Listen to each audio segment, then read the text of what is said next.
Talvez eu precise passar o contato de alguma outra pessoa, mas inicialmente a gente conversa sobre o que você precisar. Tá bom? Obrigado, pastor. Deus abençoe. Pode colocar o aviso da igreja, da programação de hoje? Os irmãos viram que lá na nossa entrada lá tem a exposição dos livros da Vida Nova e da Fiel, e também os livros do pastor Wilson. A vantagem hoje é que vocês podem adquirir o livro e pegar o autógrafo do autor do livro, né? Então, se os irmãos quiserem adquirir os livros, os irmãos podem fazer depois do encerramento. Hoje à noite o pastor Wilson vai estar conosco também. Nós estamos comemorando o 5º aniversário da igreja. Teremos o culto de ação de graças hoje às 19 horas. Os irmãos que tiverem disponibilidade de estar, será uma alegria recebê-los também para esse culto de ação de graças hoje às 19 horas. Nós teremos a primeira parte, que o pastor Wilson vai fazer a exposição do tema, e depois, na segunda parte, nós vamos abrir para perguntas, para aqueles que tiverem alguma dúvida, quiserem algum esclarecimento. Pastor Wilson.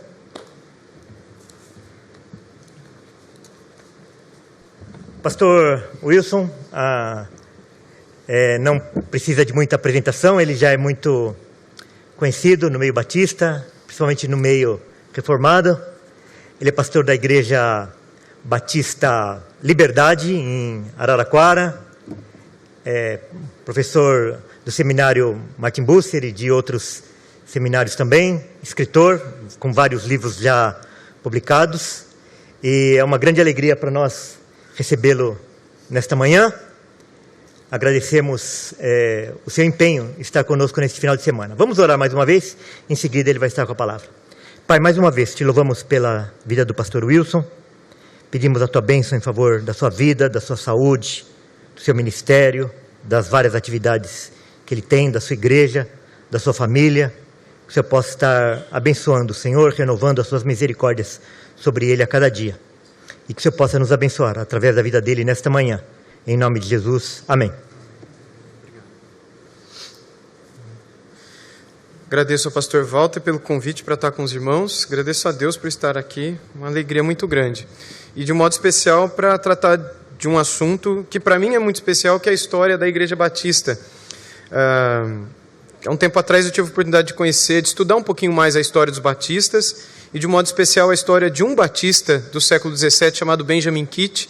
Depois esse estudo acabou se tornando um livro, é um dos livros que estão à disposição dos irmãos aí fora, se chama Um Pregador da Graça, onde eu conto um pouco da história dos batistas e um pouco sobre a história de um batista específico, chamado Benjamin Kitt, que foi um dos pastores que Deus mais usou naquele século, ainda no início da Reforma Protestante, cerca de, menos de 100 anos após o avanço da Reforma Protestante no século 16, cerca de 100 anos depois que Lutero começou a reforma, sim, mas ainda todas as coisas em formação e muitas coisas em desenvolvimento no que diz respeito à reforma da igreja em si. A reforma que começou, a gente sabe muito bem, preocupada com alguns pontos específicos, envolvendo certas doutrinas específicas relacionadas à indulgência, relacionadas ao catolicismo da Idade Média, que hoje é totalmente diferente, mas que acabou se desenvolvendo depois à medida que os reformadores foram voltando para as Escrituras e querendo trazer a igreja para que ela fosse cada vez mais parecida com a igreja do Novo Testamento. E nisso muitas denominações, muitas traduções protestantes foram surgindo, que são as mães, digamos assim, daquelas denominações que hoje são conhecidas como igrejas presbiteriana, luterana, metodista, batista, congregacional e tantas outras que existem mundo afora. Então, logo no início dessa história, surgem os batistas também, embora muita coisa se diga sobre eles. E o que eu quero tratar com vocês, então, hoje pela manhã, a pedido do pastor Walter, é justamente sobre isso, sobre a nossa história, a história dos batistas, sobre a história, mesmo que haja alguém aqui que não seja batista, a história desse grupo de pessoas. Tem alguém aqui que não é batista? Levanta a mão. Ok, tá vendo? Tem alguns irmãos aqui em Cristo. A herança. De qual denominação vocês são? Você que levantou a mão ali? Presbiteriana. E vocês? Como? Ok, muito bom. Então, assim, é bom que vocês conheçam a história dos batistas e a história de um irmão de vocês do século XVII, que foi grandemente usado. E é bom também para que não só esses irmãos que não são de tradição batista, mas todos nós que somos, conheçamos um pouco mais a nossa história. Via de regra, os presbiterianos conhecem muito bem a sua história, via de regra. Os luteranos também. Mas é muito difícil encontrar um batista que conheça a sua história. No nosso país, por exemplo, é muito comum que você, perguntando a história dos batistas, a maioria não sabe a sua história, e os que sabem contam a história de que as igrejas batistas vieram de João Batista, né? E que nós somos dessa era, ok? E uma grande confusão, e por conta dessa ignorância, no sentido de falta de conhecimento da sua própria história, nós perdemos a nossa identidade. Se eu não sei de onde eu vim, eu não sei quem eu sou. Se eu não sei qual é a minha história, eu não tenho futuro, eu não tenho presente, eu não tenho uma identidade que me defina. É nesse sentido que hoje nós não só vemos a própria denominação batista, mas muitas outras tradições protestantes no meio evangélico que perderam totalmente a sua identidade. Algumas por desconhecerem totalmente a sua história, outras por ignorarem a sua história, que está muito bem definida nos livros, mas que eles não estão nem aí para conhecer de onde vieram e quem são. E por isso acabam hoje se transformando numa série de coisas que, enfim, se parecem mais com o tempo de hoje, com o mundo de hoje, do que com aquilo que o Senhor gostaria que a sua igreja realmente fosse. Bom, então, vamos lá ao assunto. A história dos batistas. Quando a gente pensa um pouco na história dos batistas, falar sobre a história desse grupo cristão é falar um pouco sobre um povo para quem as doutrinas da graça eram centrais, ou foram muito especiais no início da sua própria história. A igreja batista, assim como outras da sua época, elas estavam cheias de júbilo com relação a voltar para aquilo que era central na doutrina do Evangelho, ou na mensagem da salvação de Deus. Não só os batistas depois, mas desde os primeiros reformadores, e muito antes dos reformadores, muitos pré-reformadores, como eles são chamados, antes do século XVI, que queriam trazer a igreja de volta para a Bíblia, fazendo com que a igreja voltasse para aquilo que é central na fé cristã, e não ficasse perdendo tempo discutindo coisas periféricas que nos dividem naturalmente, às vezes saudavelmente, às vezes de uma maneira absurda, mas voltar naquilo que é central, para que aquilo que nos conduz seja o mais importante na palavra de Deus. E fazendo isso, eles acabaram voltando para essas doutrinas relacionadas à graça de Deus, aquilo que é conhecido depois como as doutrinas da graça, e que, quando nós estudamos esses reformadores, nós percebemos que eram 11 as doutrinas da graça, alguns diminuindo para 7, outras para 5, como muitos hoje em dia as conhecem, outras mais, mas via de regra um consenso geral que seriam 11, aquilo que a gente define hoje como os cânones de Dort, aquilo da tulipa, sabe? Aqueles 5 pontos, né, conhecidos como 5 pontos do calvinismo, os 5 solas e a justificação pela fé somente. Essas 11 doutrinas como sendo centrais e como uma exposição resumida do que é a graça de Deus para a salvação da humanidade perdida. Bem, quando a gente pega a história desse grupo, chamado de batistas, a gente encontra que o objetivo deles também era voltar para a graça, voltar para essas doutrinas centrais, para lutar contra o legalismo, contra a venda das indulgências, que era muito forte, não só no século anterior, no século XVI, quando a reforma começa, mas no século XVII também, quando os batistas eles começam como uma tradição, com esse nome, diante dos de fora, e a venda das indulgências ainda era muito forte, começou a diminuir um século depois, dentro do catolicismo romano. E quando nós começamos a estudar, a gente percebe que existem 3 linhas gerais relacionadas aos batistas. Então, qual é a origem dos batistas? Via de regra, o que nós encontramos são 3 linhas. A primeira é o sucessionismo batista, também conhecido como JJJ, talvez você já tenha ouvido essa expressão, Jerusalém, João, Jordão. Isso tudo é baseado num livro do Carroll, J.M. Carroll, um americano que já faleceu há um tempo. Escreveu um livro chamado Rastro de Sangue. Já ouviram falar desse livro? Rastro de Sangue é muito conhecido no meio batista, mais aqui no Brasil do que quase em qualquer outro lugar do mundo. E que, embora os historiadores, inclusive batistas, não o considerem como um livro de história, infelizmente muitos o consideram. Por que não consideram como livro de história os historiadores, inclusive os batistas, os principais historiadores batistas hoje no mundo? Porque não há fontes de pesquisa, não há notas de rodapé, não há nada que justifique as ideias que ali são colocadas. Como, por exemplo, que a igreja batista veio de João Batista, ou seja, assim, indo às últimas consequências, imagina que Jesus foi batizado por João Batista, certo? Então Jesus se tornou óbvio. É óbvio, então, que a igreja batista ela é de antes de Cristo, vocês estão entendendo? Porque antes de Jesus começar o seu ministério, a igreja já existia. Jesus se tornou batista e os presbiterianos, os demais irmãos, saíram. Depois a igreja católica saiu da batista e as demais evangélicas saíram da católica. Então, se quiser voltar para a igreja mãe, volta tudo para a católica, da católica volta para a batista, a igreja mãe. Então, essa ideia de um sucessionismo estrito, orgânico estrito, como muitos historiadores a rigor chamam, popularmente seria o rastro de sangue, porque eles acreditam que desde João Batista até hoje, ao longo da história, esse grupo sempre existiu, embora com nomes diferentes, e sempre foi perseguido, sempre foi um grupo paralelo à própria história da Igreja Católica Apostólica Romana, que oficialmente começa só após o século 6, 7, oficialmente, com um bispo em Roma liderando sobre os demais. A igreja em Roma já existia, mas não com a autoridade que somente após o século 7 ela ganha.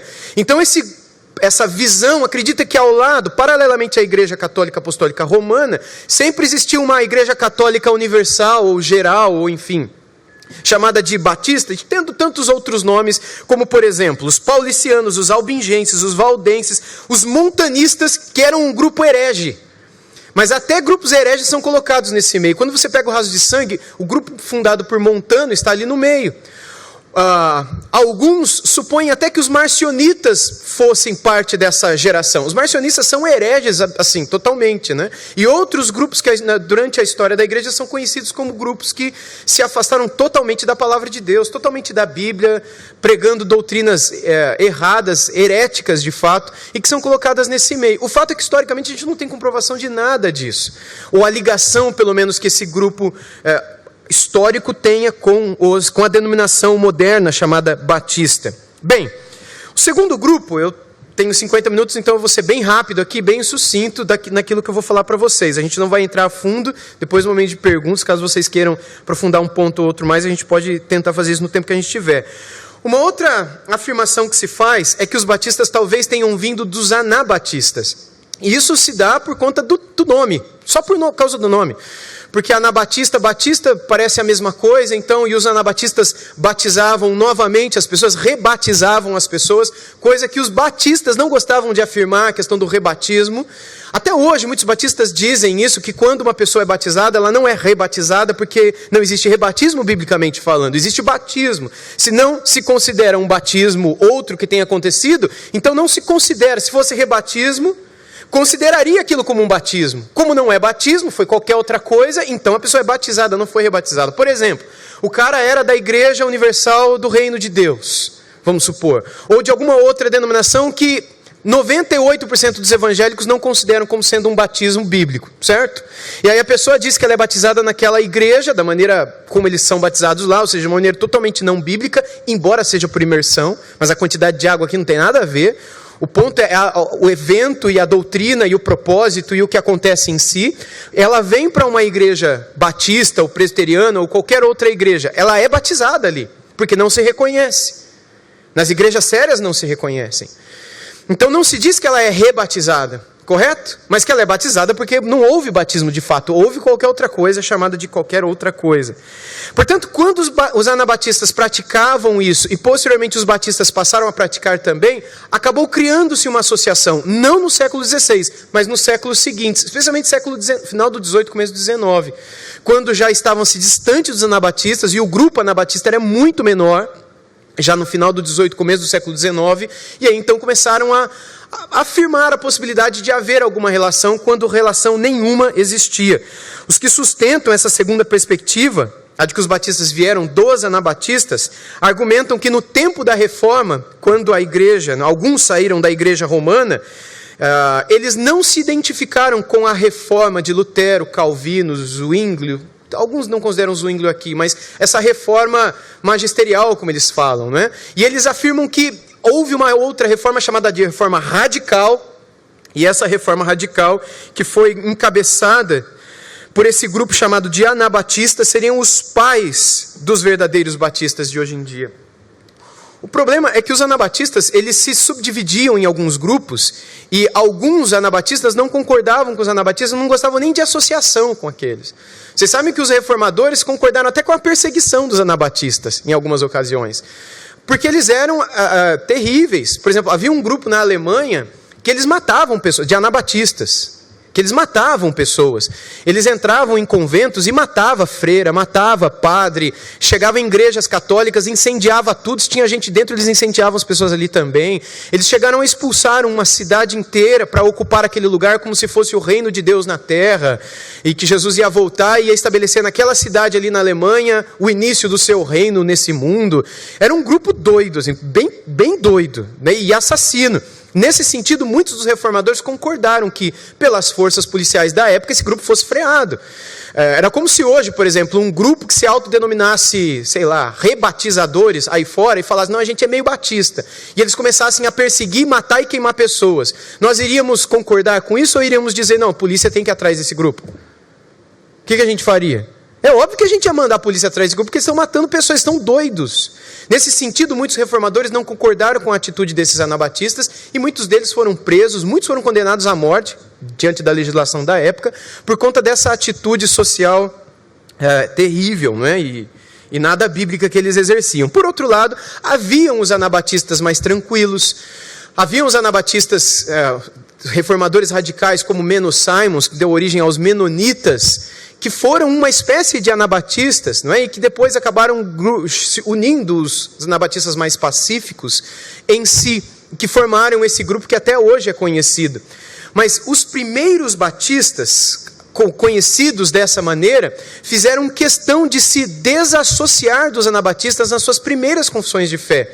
Alguns dos documentos doutrinários das primeiras igrejas batistas da década de 10 e de 20 do século 17, quando escreviam no que criam e quando testemunhavam publicamente diante das autoridades que, em perseguição, queriam prendê-los e dissolver aquelas igrejas, por conta de mudança de reinos, não é, na Inglaterra, que aconteceu muito no século 17, principalmente no começo, eles faziam questão de dizer, nós somos uma congregação de pessoas que são batizadas após a profissão de fé. O nome batista não estava lá ainda. Eles destacavam apenas isso, nós somos uma congregação de irmãos que se reúnem, que são batizados após profissão de fé. O ponto deles nem era tanto o batismo, daqui a pouco vocês vão entender porquê numa coisa que eu vou falar. O ponto deles era a profissão de fé, se acontecia após o batismo ou antes do batismo. E eles acreditavam que toda profissão de fé deve acontecer antes do batismo. Bem, então eles se definiam dessa maneira e que são costumeiramente associados ao anabatistas, mas que nada tem a ver com esse grupo. Mais ou menos assim eles colocam em praticamente todos os documentos. Ou seja, desde o início, os batistas fizeram questão de dizer que eles não tinham nada a ver com os anabatistas, e isso vocês podem encontrar depois no Google, pesquisando, documento de fé, confissão de fé, enfim, defesas da fé dos primeiros batistas, século 17, igrejas na Inglaterra, movimento separatista puritano inglês. Vocês vão perceber que uma das coisas que eles faziam questão era porque eles não queriam ser associados com aquele grupo, especialmente alemão, que perseguiam pessoas, matavam pessoas, destruíam imagens, entravam nas igrejas expulsando elas dali, enfim, eles não queriam ter associação, por isso fizeram questão de se separar daquele.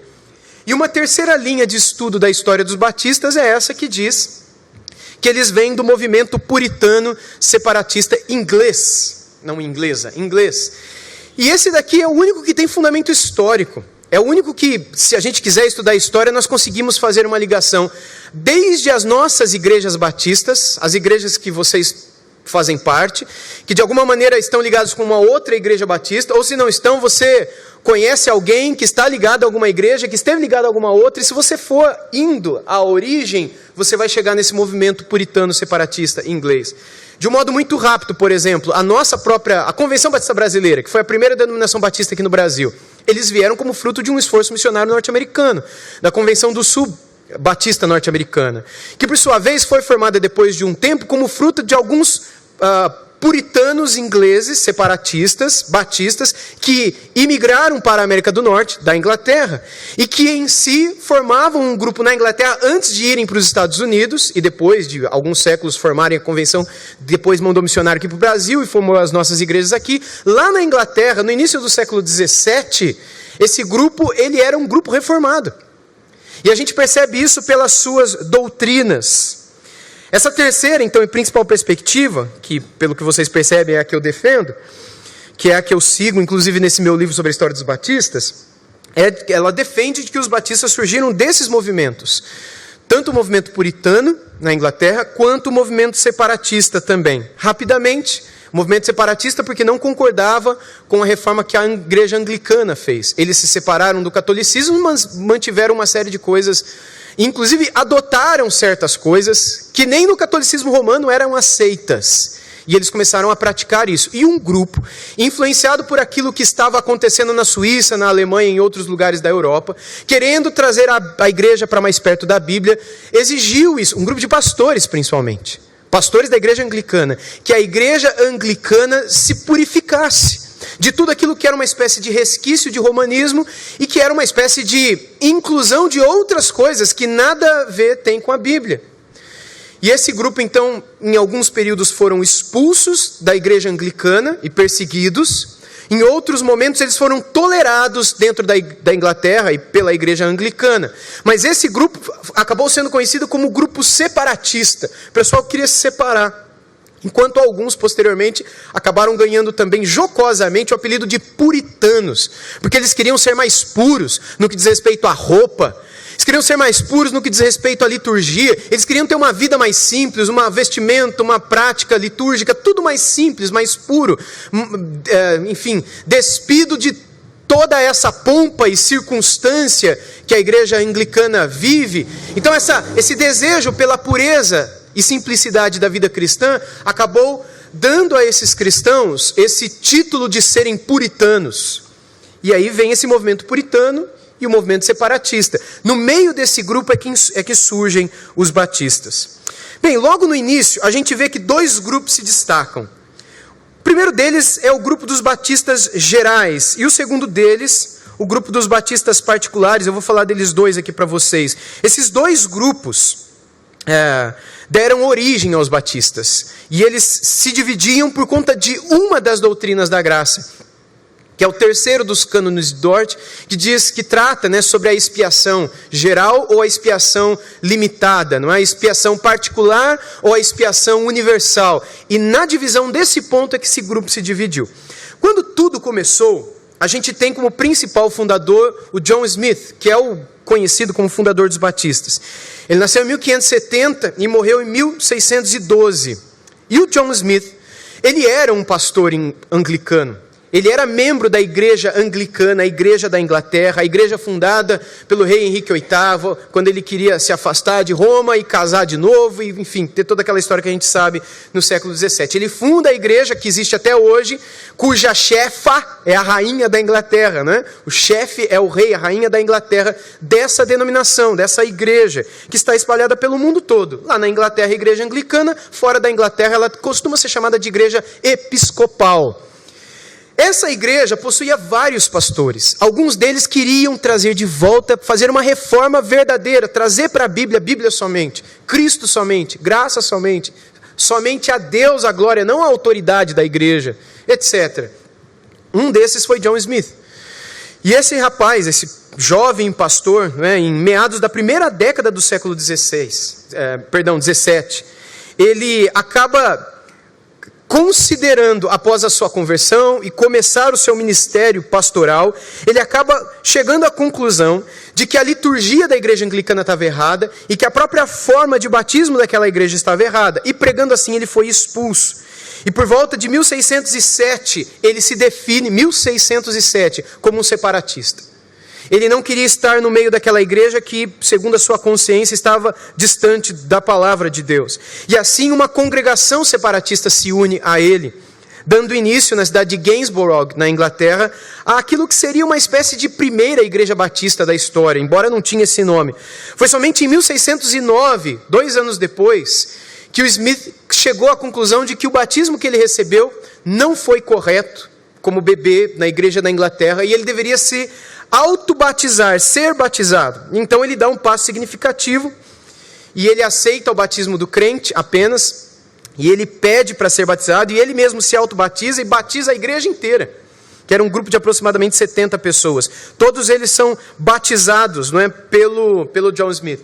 Só que com o tempo, os historiadores, inclusive os batistas, consideram ele como muito inconstante e meio complicado em algumas coisas que ele dizia e pensava e tudo mais. Tanto é que ele não morreu batista, o John Smith, que fundou tudo.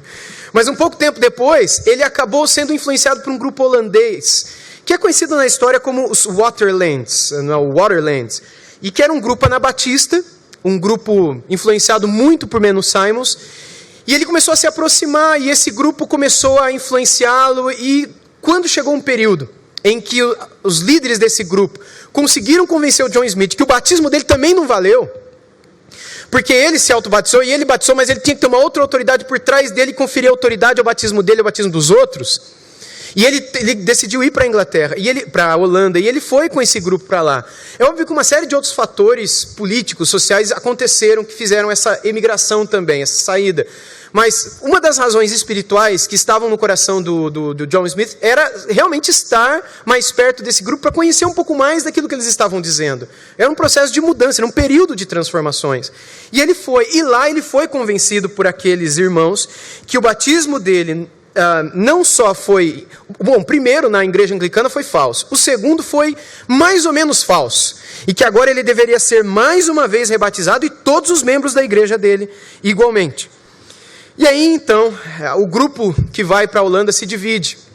Aqueles que entenderam que não deveriam ser batizados novamente, eles voltam para a Inglaterra, liderados por um cara chamado Thomas Hillis, que é muito conhecido também na história dos batistas. O John Smith permanece lá.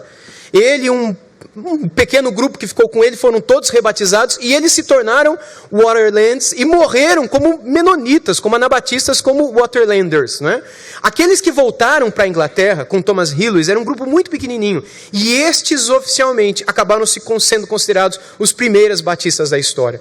Em 2009 se comemorou pelas igrejas batistas mundo afora os 400 anos da história, e foi justamente por conta desse passo, do retorno desse grupo pequeno, que quando volta para a Inglaterra, eles acabam se unindo a Thomas Hillis e formando aquilo que se tornaria conhecido como a Igreja Batista. Eles achavam que o seu batismo havia sido correto e eles só queriam se diferenciar dos demais protestantes da época, porque eles acreditavam que Jesus morreu por todas as pessoas e não só pelos eleitos. Que Jesus morreu e que a morte de Cristo serviria para abençoar o mundo inteiro e não só aqueles que se arrependessem e crescem. Era uma congregação arminiana, portanto, essa que volta para a Inglaterra. Só que, nesse primeiro momento, quando a igreja ali se inicia, entre 1609 e 1612, é a data que geralmente os historiadores aproximam para o início dessa igreja, a congregação que volta com ele acaba perdendo o seu pastor, o Hillis, nos primeiros períodos de retorno, por ele ter saído dali por conta de perseguição e ir para a Inglaterra. E ali ele acaba morrendo ali. E após a morte dele, outras pessoas se reúnem debaixo de um outro irmão, e essa congregação, ela dá origem àquilo que é conhecido como os Batistas Gerais na Inglaterra, e que tem o seu início justamente nessa pequena congregação de Thomas Hillis. E eles acabam crescendo e tudo mais. Mas não vão muito longe. Bom, já falei aqui dos Waterlands, apenas concluindo esse ponto dessa origem que eles dão, a origem dos Batistas Gerais, eles são chamados também de batistas arminianos, mas eles não se chamavam assim. E na verdade essa ideia nem existia. O que existia era a ideia de sermos batistas gerais. Era a concepção deles.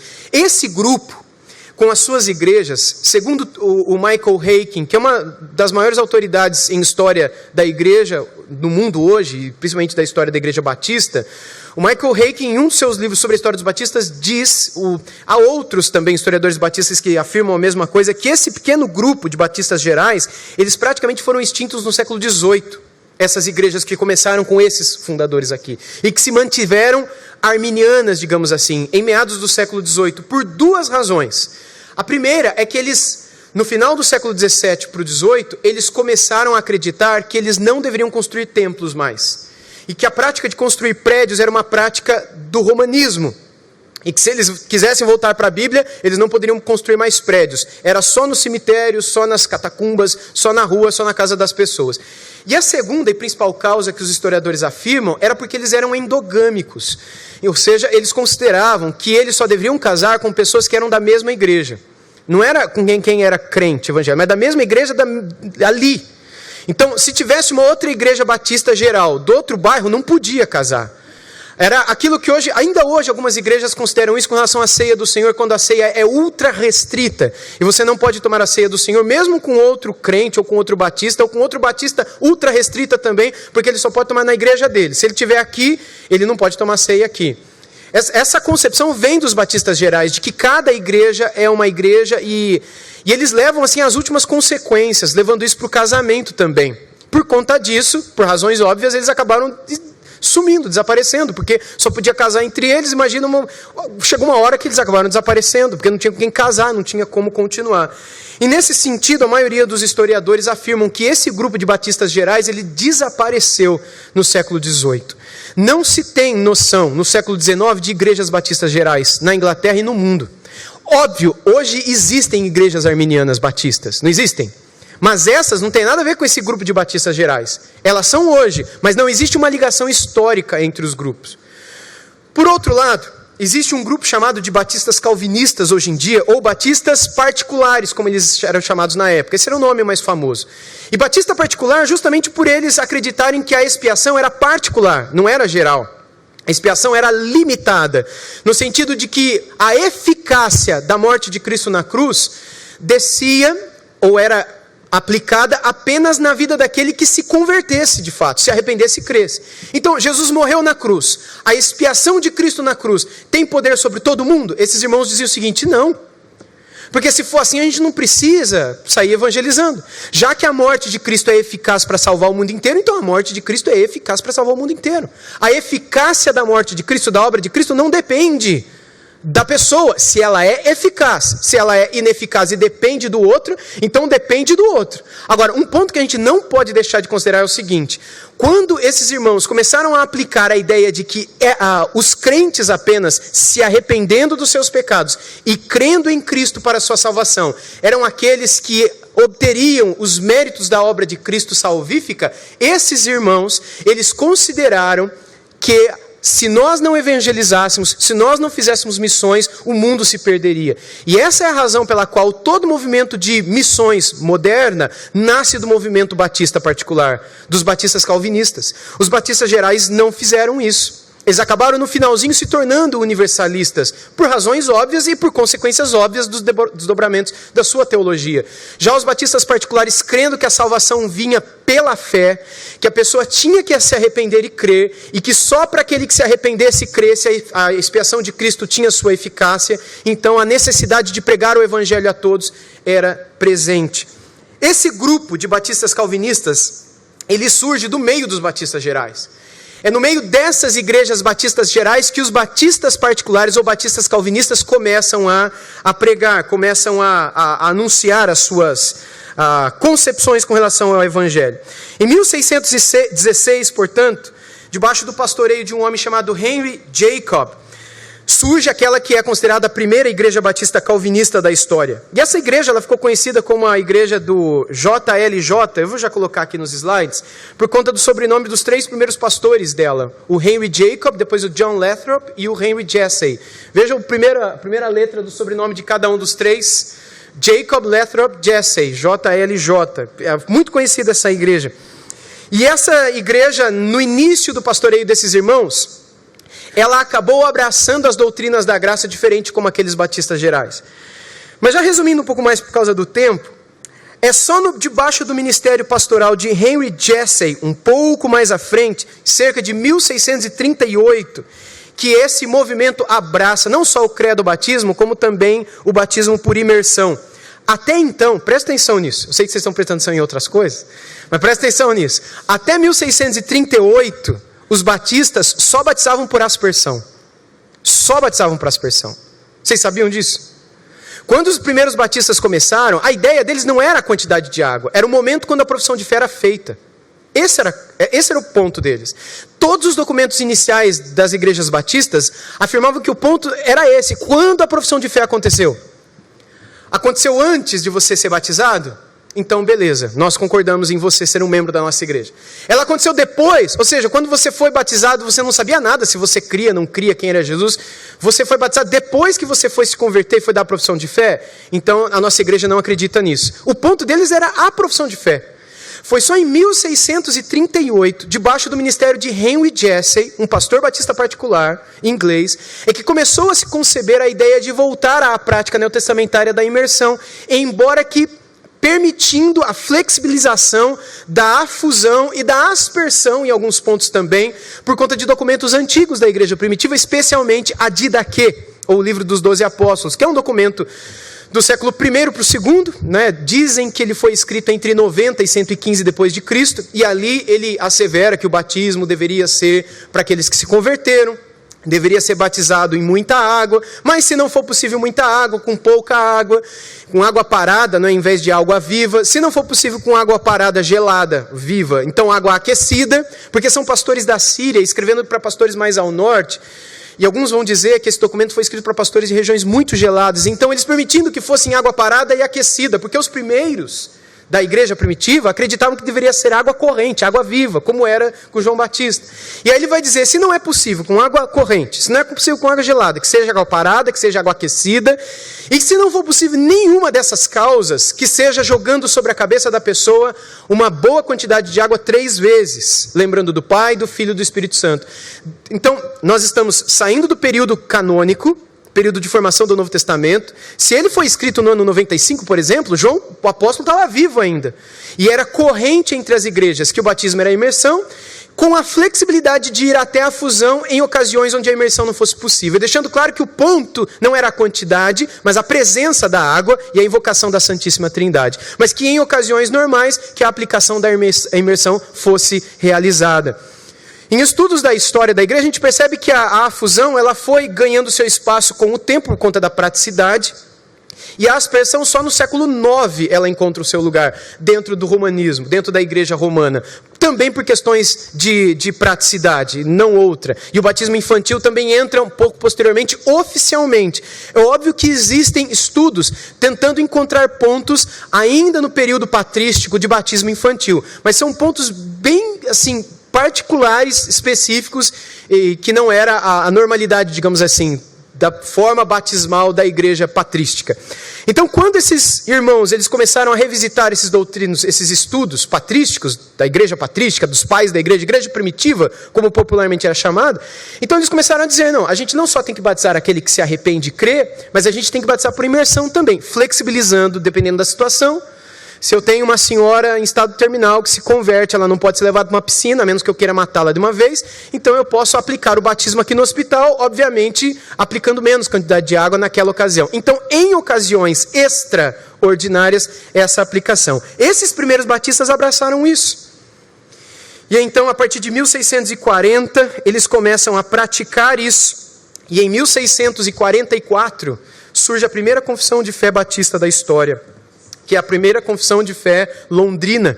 A segunda foi só em 1689, que eu acho que é a mais famosa, a de 1689, que é muito parecida com a confissão de fé de Westminster. Mas a primeira confissão de fé batista, ela é anterior à de Westminster.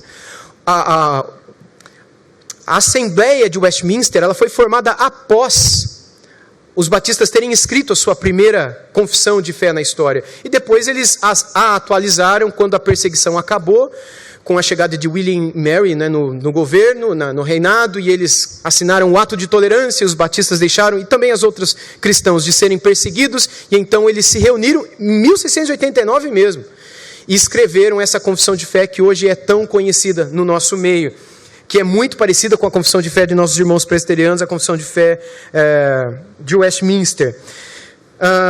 Puxa, gente, tem tanta coisa aqui para falar, deixa eu tentar resumir aqui. Quanto tempo mais eu tenho, Walter? Eu já passei do meu tempo faz tempo. Mais meia hora? Vocês me aguentam falando mais meia hora aqui? Então, para a tristeza de vocês, o Walter me deu mais meia hora, vamos lá. Logo após, outra igreja que se destaca, irmãos, fortemente nesse primeiro século da história dos batistas, é aquela congregação pastoreada por John Spilsbury, que em 1638 começou o ministério com essa igreja, e a gente não sabe quando terminou o ministério desse irmão à frente dessa igreja. Muitos vão dizer que o próprio Spilsbury foi membro da igreja JLJ, que foi a primeira da história, mas foi nesse ministério que essa tradição começou a crescer e começou a espalhar outras congregações pela própria Inglaterra.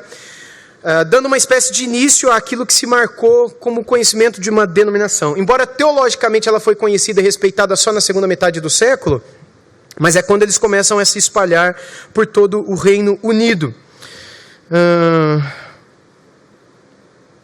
Bom, em 1633, ainda nesse período, com uma espécie de concessão de liberdade religiosa, eles começaram a plantar várias igrejas, e não só ali, mas também nos Estados Unidos, imigrando para lá, levando para lá a própria tradição batista. Em 1689, como eu disse para vocês, debaixo do ato de tolerância, os batistas novamente se reuniram para colocar em prática a sua confissão de fé, aquilo que criam. Eu acho que eu já vou entrar num segundo ponto aqui, num terceiro ponto, na verdade, que é sobre a teologia desses primeiros batistas. Que é quando nós encontramos por que essa denominação ela ganhou respeito. Porque no início eram os luteranos, depois os reformadores suíços, alguns holandeses também, e os anglicanos na Inglaterra, que não eram muito respeitados assim, porque eles, na verdade, eles não se reformaram muito, né? Eles nem voltaram muito para a palavra de Deus, eles ficaram bem distantes da palavra de Deus.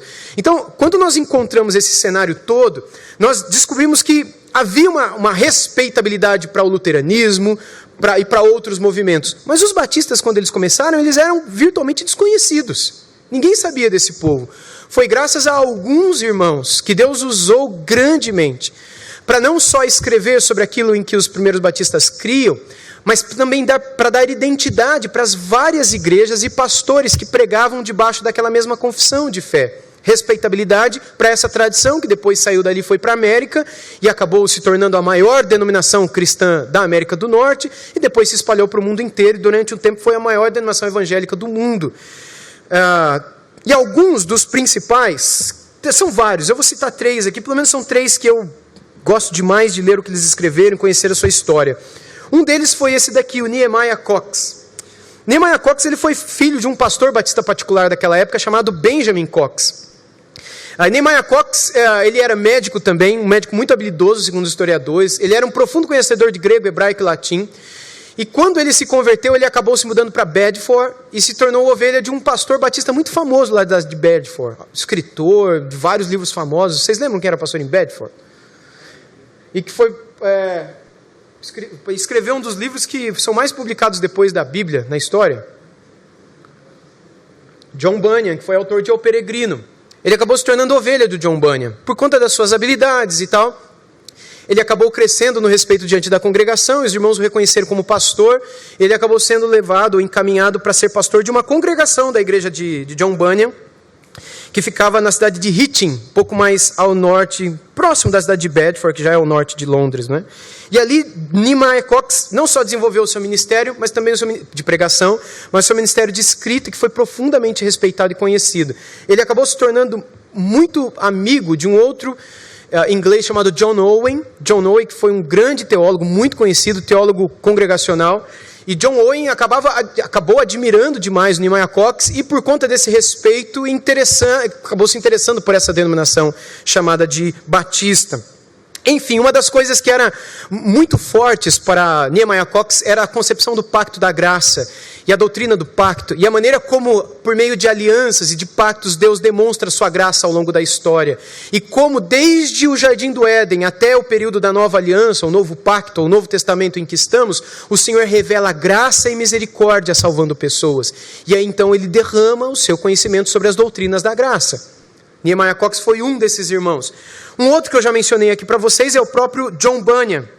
John Bunyan, ele é muito conhecido pelo seu livro O Peregrino, mas não é só pelo Peregrino que ele era conhecido naquela época. Ele escreveu muitas outras ficções, a maioria delas enquanto esteve preso, por conta da perseguição religiosa em períodos no século XVII em que morre rei, entra rei, sai rei. Se o rei que entra é tolerante aos protestantes, eles estão de boa. Mas se ele é católico roxo e é contra os protestantes, eles são perseguidos ou mortos.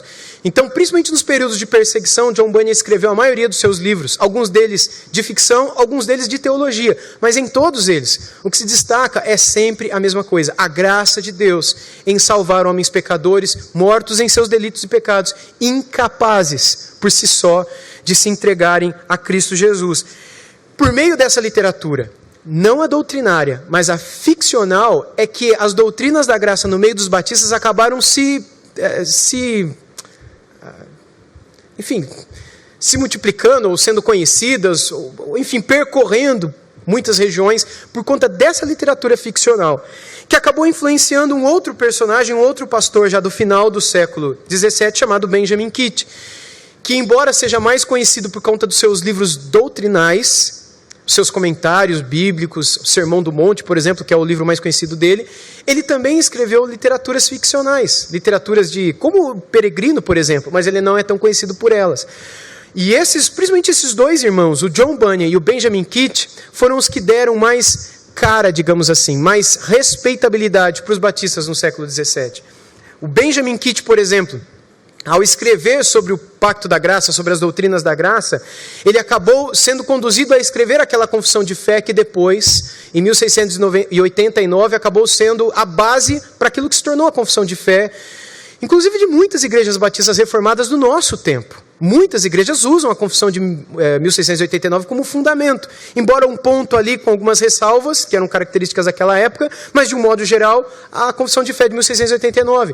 Quem está por trás dela é justamente Benjamin Kitt.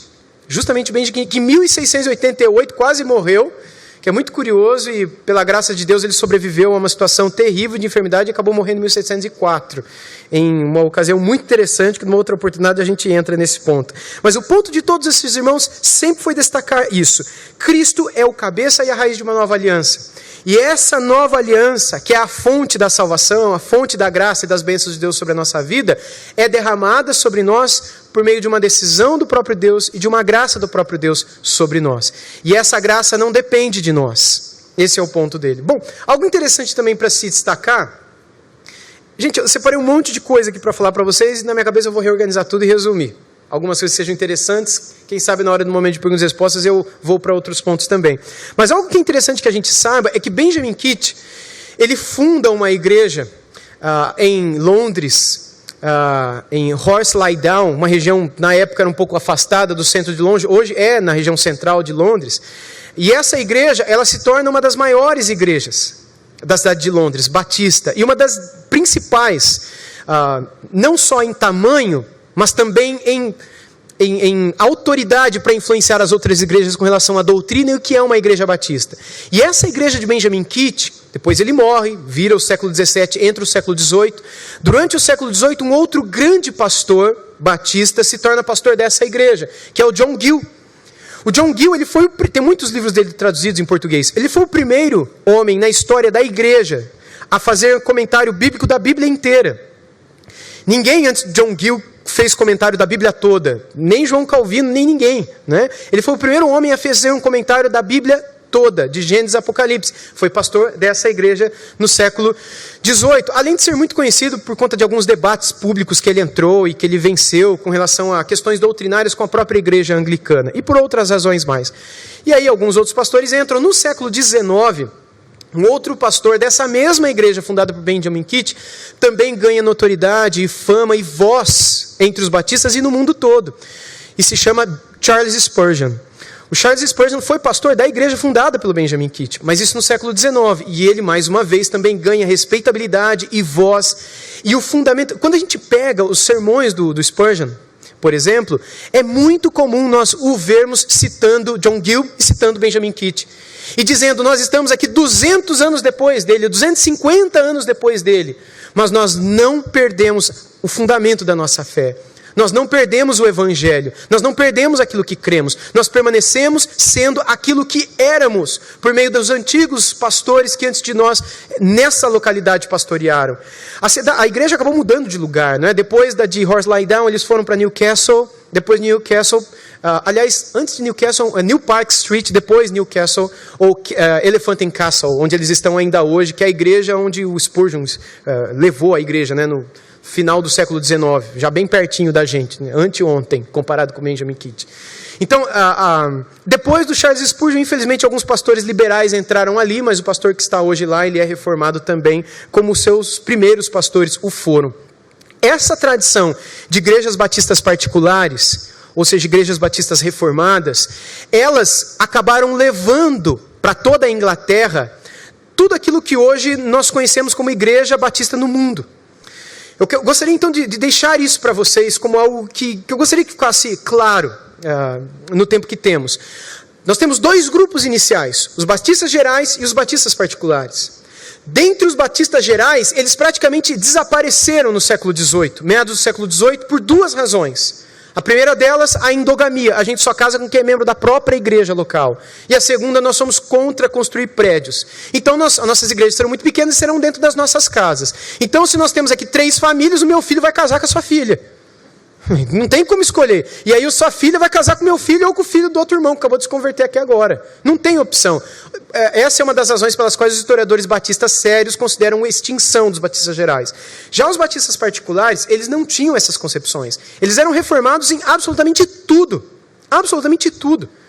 O único ponto que os diferenciava dos demais reformadores era a prática da profissão de fé após o batismo, que era uma prática comum entre os luteranos, depois entre alguns reformadores escoceses, como os presbiterianos, ou mesmo alguns suíços e holandeses, se diferenciavam também no que diz respeito ao governo da igreja, como alguns irmãos também luteranos, anglicanos na sua forma episcopal de governo, ou os presbiterianos na sua forma presbiteral. Então isso os diferenciava, mas no restante das coisas, naquilo que é central, eles davam a mão para esses irmãos e diziam, nós abraçamos o evangelho. Aquilo que é central para a nossa fé, as doutrinas centrais da fé cristã. Esses irmãos batistas particulares, eles é quem começaram a expandir congregações por toda a Inglaterra. Eles é quem compuseram a primeira confissão e depois a segunda confissão de fé da história dos batistas. Eles é quem levaram o evangelho, levaram o evangelho também, acabaram plantando igrejas batistas lá, embora a igreja batista não é só a igreja detentora do evangelho, mas acho que vocês vão estar entendendo o que eu estou querendo dizer. Eles chegam nos Estados Unidos, plantam igrejas lá, e lá evangelizam, pregam o evangelho lá. E qual é a confissão de fé que eles assinam lá? Todas as confissões de fé da Filadélfia, de New Hampshire e outras confissões de fé norte-americanas batistas, são todas influenciadas por 1689. Então não é só organicamente que essas igrejas são herdeiras nos Estados Unidos daquelas igrejas inglesas, mas também doutrinariamente. A confissão de fé que vai para os Estados Unidos era aquela que saiu da Inglaterra, que era reformada. E aí, algum tempo depois, esses irmãos começam a se espalhar para o mundo todo. Pouco tempo depois, movimentos missionários explodem no período dos grandes avivamentos, tanto da Inglaterra quanto dos Estados Unidos e de outras regiões do mundo também. Quem está por trás disso? Assim, na grande maioria dos casos, são igrejas reformadas. E dessas, as principais são batistas. Não eram só os batistas que promoveram missões mundo afora, mas a maioria eram os batistas. E todos eles reformados. Inclusive os que vieram para o Brasil. É uma coisa, infelizmente, pouco conhecida e que eu tenho procurado estudar e trabalhar e escrever um pouco mais sobre isso.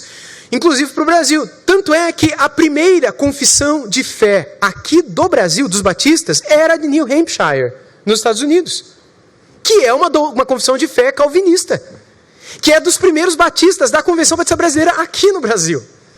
E que foi alterada só há poucas décadas atrás por aquela que hoje é conhecida como a Declaração Doutrinária da Convenção Batista Brasileira. Que foi alterada por alguns teólogos batistas por conta de um movimento no Seminário do Sul, lá no Rio de Janeiro, onde eu estudei, primeiro ano do seminário, e que deu origem à Declaração Doutrinária da Convenção Batista Brasileira, que é herdeira da New Hampshire, que é herdeira da 1689. Ou seja, se nós formos levar a história, de onde vem a nossa Declaração Doutrinária? De 1689. Vocês estão entendendo? Organicamente é de lá que vem. Historicamente também. Porque os irmãos que vieram trazer a Igreja Batista para o Brasil vieram de igrejas que são herdeiras das igrejas calvinistas inglesas, igrejas reformadas inglesas. É óbvio que em 400 anos de história, 350 anos de história, muita coisa acontece. Muitos pastores acabam desviando um ponto ou outro, saindo daqui ou dali, criando subdenominações, digamos assim, ou outras denominações menores dentro da denominação, dentro da tradição, mudando a doutrina aqui e ali, dando origem a outras igrejas batistas que nada tem a ver com essas primeiras igrejas reformadas batistas do século XVII. Mas o fato deles fazerem alterações e desvios hoje, não significa que eles são aquilo que um dia foram. E nessa descaracterização do tempo presente, o resultado que se vê é uma perda da identidade. Porque se nós temos vários se descaracterizando, se subdividindo, quem é então esse grupo? para que nós saibamos quem é esse grupo e se resgate a identidade desse grupo, não é suficiente que se estude o grupo hoje. Não é suficiente que eu estude quem são os batistas hoje. Eu preciso conhecê-los na história, de onde vieram os batistas brasileiros, por exemplo. De onde veio aquilo em que os batistas brasileiros creem. Quais batistas brasileiros? Todos. Não só a Convenção Batista Brasileira, mas a Convenção Batista Nacional, como as demais convenções batistas que existem aqui dentro do nosso país. De onde vieram? Quais são aqueles que trouxeram não só as igrejas, como suas confissões de fé, suas declarações doutrinárias? Em que criam, o que abraçaram? E estes, de quem herdaram também, de quem receberam? E aqueles, de quem também? À medida que formos traçando essa linha, vocês não precisam fazer esse esforço, porque muitos escritores, historiadores responsáveis já fizeram isso e têm isso em seus livros. No meu livro sobre a história dos batistas, eu descrevo um pouco sobre essa história. É uma breve história dos batistas que eu escrevo no meu livro Pregador da Graça, mas ali já dá para perceber um pouquinho dessa linha de sucessão. O que nós encontramos quando nós fazemos esse estudo é justamente isso. Todas, sem absolutamente nenhuma exceção, as igrejas batistas do nosso tempo são herdeiras das igrejas reformadas batistas do século XVII. Todas, até aquelas em algumas regiões do Brasil que são chamadas de igrejas batistas gerais arminianas do século XVII. Mas na verdade elas surgiram agora. Elas não têm uma igreja anterior a elas. Hoje alguém não, eu vou virar um batista geral e vou fundar uma igreja batista geral. Mas não há uma ligação direta. Bem, eu quero encerrar dizendo o seguinte para vocês. Eu creio que hoje, o que a gente pode fazer com toda essa informação? Por que tudo isso é importante? Em primeiro lugar, eu creio que é importante nós estudarmos a história da igreja para a gente saber onde a gente está. Uma igreja sem história, uma igreja sem passado, é uma igreja que não tem presente, não tem futuro. É uma igreja que está fadada a se tornar uma organização. Uma organização não eclesiástica, não religiosa, mas uma organização qualquer. Com um termo passado, mas com uma história, sem história e uma característica totalmente diferente daquilo que o nome dela pressupõe. É nesse sentido que qualquer um hoje pode pegar o nome Assembleia de Deus, Batista, Presbiteriano e colocar na placa, mas nada de Batista ou disso ou daquilo tem. Os irmãos sabem disso. Qualquer um pode fazer isso. E diante desse cenário, o que nós encontramos não é só a perda da identidade, mas também a perda do testemunho. Por conta de muitos irresponsáveis que acabam dando início a coisas que nada tem a ver com aquilo que eles colocam na placa lá fora. O que a gente faz então? Se a gente quer trabalhar pela defesa do Evangelho, pela pureza, não só da história, porque o mais importante não é a história. O mais importante não é uma tradição ou outra. O mais importante é aquilo que esses irmãos têm guardado e têm pregado, que é o Evangelho de Cristo. E que muitas vezes é manchado justamente por conta dessa falta de identidade, dessa ignorância histórica mesmo. O que a gente faz é estudar a história. Não para pregar a história, mas para saber quem a gente é. Para a gente não se desviar e não fugir daquilo onde os nossos irmãos no passado tiveram. E também para que a gente seja inspirado por eles a fazer no presente aquilo que o Senhor os tocou no coração para fazer no passado. Quando a gente pega Hudson Taylor, William Carey e outros pais do movimento missionário moderno, e tantos outros missionários no tempo presente, e muitos outros pastores, como por exemplo o próprio Spurgeon e outros, que incentivaram a evangelização mundial, todos esses irmãos, eles o fizeram baseado em alguns princípios, que são princípios valiosos dessa tradição reformada batista. Quando nós então voltamos a isso, nós também ressuscitamos no nosso coração e na nossa história também esse apreço e a urgência de não nos desviarmos do investimento em missões, em liderança, em evangelização, em envolvimento social, coisa que os batistas sempre fizeram desde o início, como por exemplo a bandeira da separação entre igreja e Estado. Hoje em dia é consolidado para todos, não é? Que igreja é uma coisa e Estado é outra. A soberania das esferas. O Estado não tem que se meter na vida da igreja, a igreja também não tem que se meter na vida do Estado. O Estado não vai dizer para a gente o que pregar e a gente também não vai dizer para o Michel Temer o que ele tem que conduzir, como ele tem que conduzir a nação. Soberania das esferas. Separação entre igreja e Estado. Hoje, até a Igreja Católica Apostólica Romana, que por mais de 1.500 anos esteve de mão dadas com o Estado, até hoje ela defende essa separação, mundo afora, só no Vaticano que não, obviamente. Lá a igreja e Estado é uma coisa só. E as demais denominações evangélicas também. Todas defendem isso. Mas quem é que começou a pregar isso? Foram os batistas particulares. os batistas reformados. Essa é uma bandeira exclusiva dos batistas reformados. Ou dos reformados batistas, como eles se preferiam chamar. Essa é uma outra bobeira, mas que é interessante quando a gente estuda a história. Eles não se chamavam batistas reformados, eles chamavam reformados batistas. Não é a mesma coisa? Para eles, não. Primeiro, eles são reformados. Segundo lugar, eles têm uma concepção com relação ao batismo. Portanto, a ideia da Bíblia é maior do que o batismo. Então o batismo não é importante? É lógico que é importante. Mas a ideia das doutrinas da graça, da palavra, do evangelho como um todo, está à frente do ponto do batismo. Então, se eu tiver que brigar alguma coisa, eu vou brigar pelo evangelho ou vou brigar pelo batismo? O que é mais importante? O evangelho. É nesse sentido que eles se consideravam igrejas reformadas batistas. Hoje em dia, não faz diferença, né? Você pensar numa coisa ou em outra. Mas é interessante saber dessa distinção que eles faziam. Então, o envolvimento com essas questões sociais, procurando levantar bandeiras de coisas públicas que, à luz da palavra, estão erradas e que precisam ser corrigidas pelo que a palavra ensina. A ênfase na evangelização mundial e, enfim, fazer isso acontecer de verdade, levando o evangelho para o mundo todo, daí as juntas de missões que nascem, esse movimento missional dentro dessas igrejas, e também a ênfase no evangelho, a ênfase no estudo da palavra, a preocupação, e com isso eu vou encerrar, a preocupação de focar nos cultos públicos, no estudo do evangelho, no estudo da palavra de Deus.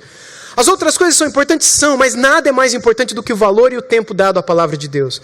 No século XIX, com o boom das igrejas reformadas batistas, especialmente cabeçadas por Spurgeon e os pastores que eram formados no seminário de Charles Spurgeon, lá em Londres, muitos deles eram contra até o cântico de corais na igreja, sabe, coral? Houve alguns excessos, obviamente, mas eles começaram a dizer o seguinte: o culto é centrado na palavra.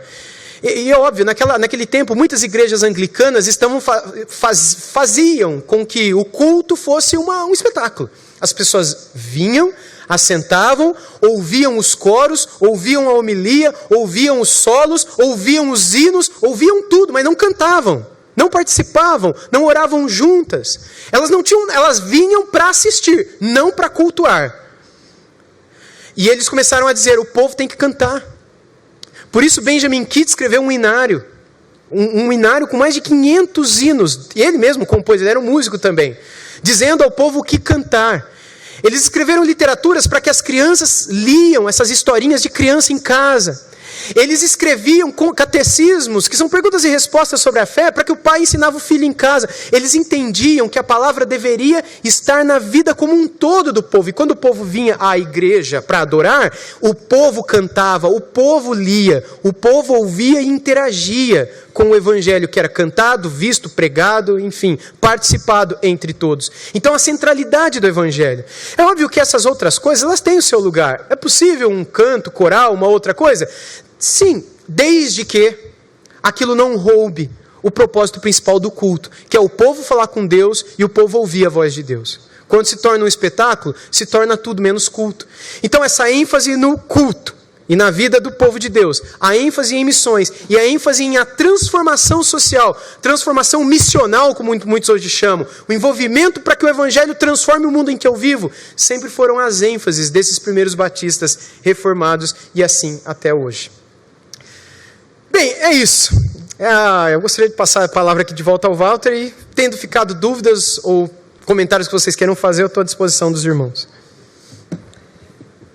Então, nós temos 2 microfones aí, os irmãos vão fazer as perguntas nos microfones, porque está sendo gravado e transmitido também. Daí levanta a mão, os meninos, o Vic e o Renan, vão levar aí o microfone para você. Eu vou fazer uma pergunta antes. Você falou que hoje as igrejas batistas no Brasil, a maioria delas não são mais reformadas, não são mais calvinistas, elas são arminianas. Mas, historicamente, elas vieram dos batistas particulares e não dos batistas gerais. Eu gostaria de saber, no seu entendimento, quando é que foi que a igreja batista no Brasil, ela perdeu essa raiz, essa essência de ser reformada? Depois que ele responder, então, você levanta a mão aí, eles vão levar o microfone. Ok, obrigado, Walter. Na verdade, não é só no Brasil, mas no mundo inteiro, não só os batistas, mas todas as demais denominações, depois do surgimento da teologia liberal, liberalismo teológico de uma maneira geral, praticamente a identidade denominacional de todo mundo se perdeu. Porque o liberalismo teológico, tal como uma praga, se infiltrou em todas as igrejas.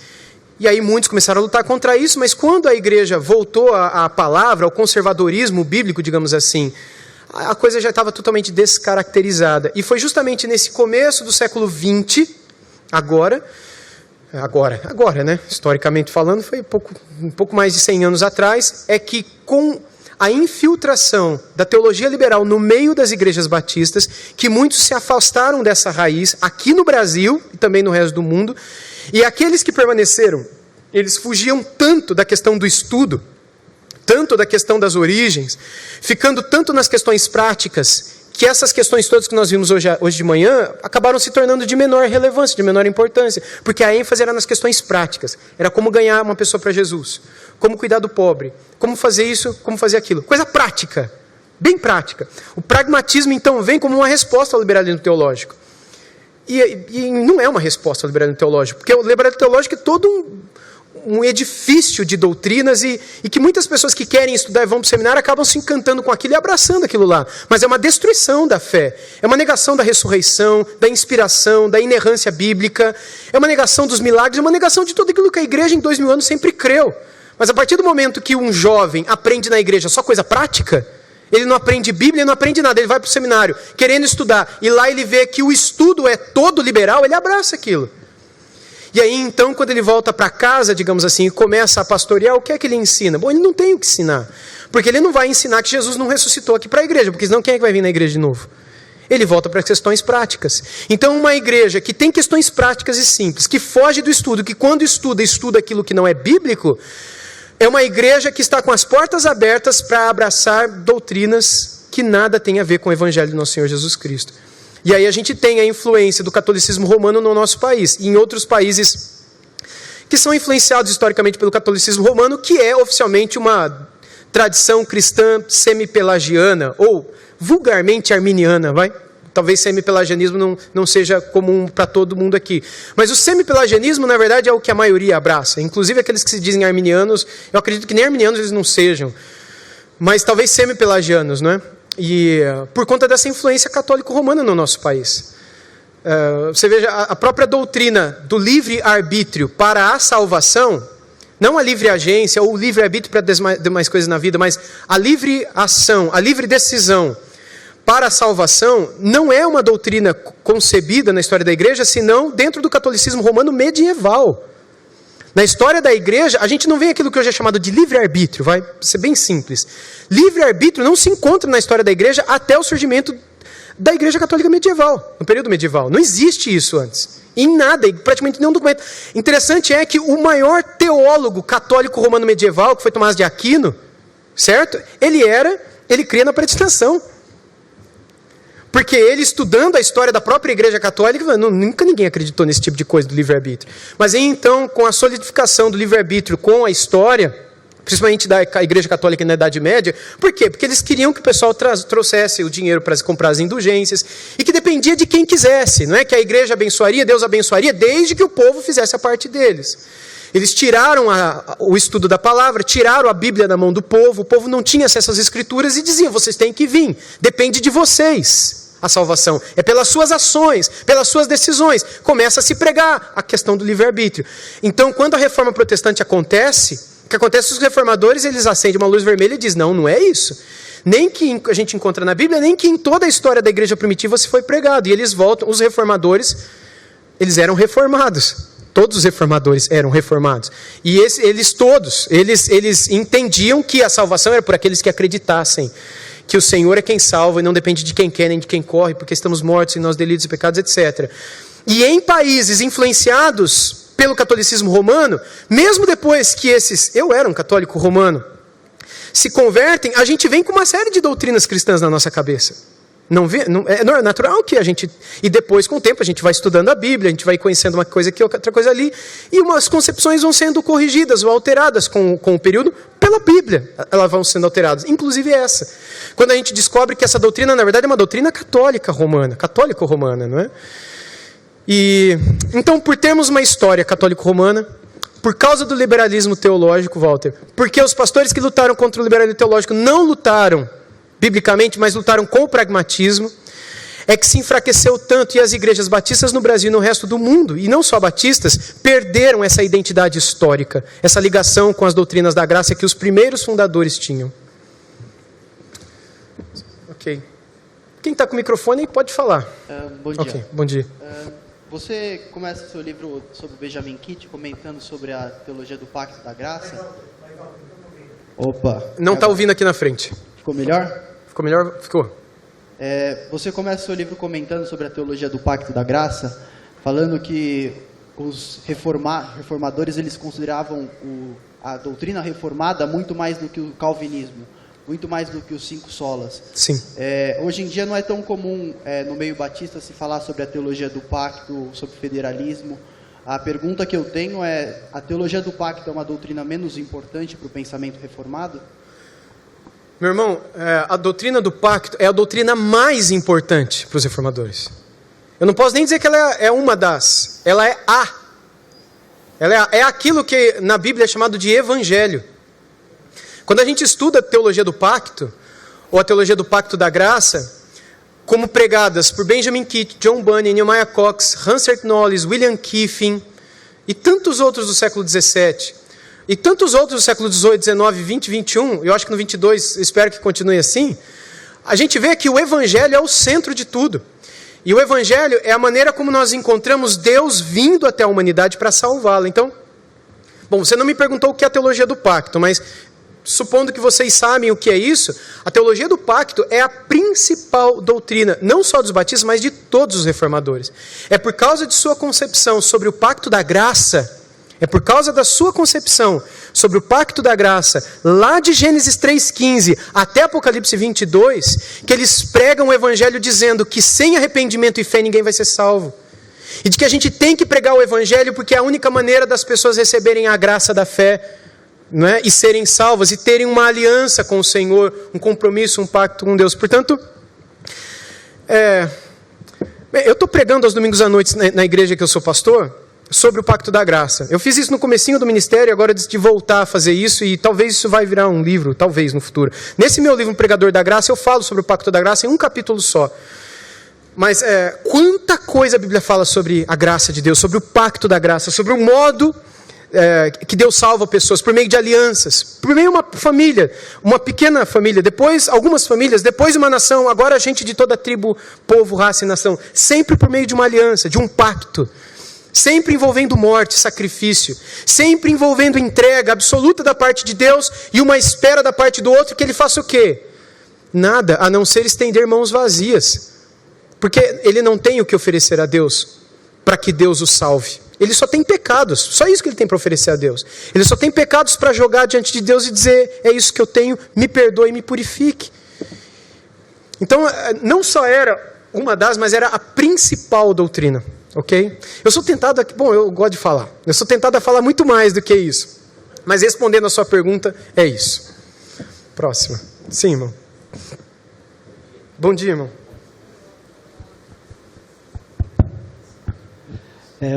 A minha pergunta é porque eu conheço um pastor batista que ele me falou que não concorda que o Didaquê seja entre o primeiro e o segundo século. Por isso ele também não concorda com o batismo de outras formas, como certo. Aspersão, e eu vi o senhor falando sobre essa questão, né? Uhum. Da onde vem essa crença? Porque ele não me mostrou fonte nenhuma. Eu perguntei, ele não me disse onde ele achou que o Didaquê não é do primeiro, segundo século. Ele não mostrou porque não existe, irmão. Por isso que ele não mostrou. Bom, sim, vou explicar de onde eu tiro essa ideia. Deus me deu a oportunidade de fazer mestrado em História da Igreja, Teologia Histórica na Universidade de Mackenzie. O meu professor e orientador durante todo o curso foi o Dr. Alderi Souza de Matos, que é o historiador oficial da Igreja Presbiteriana do Brasil.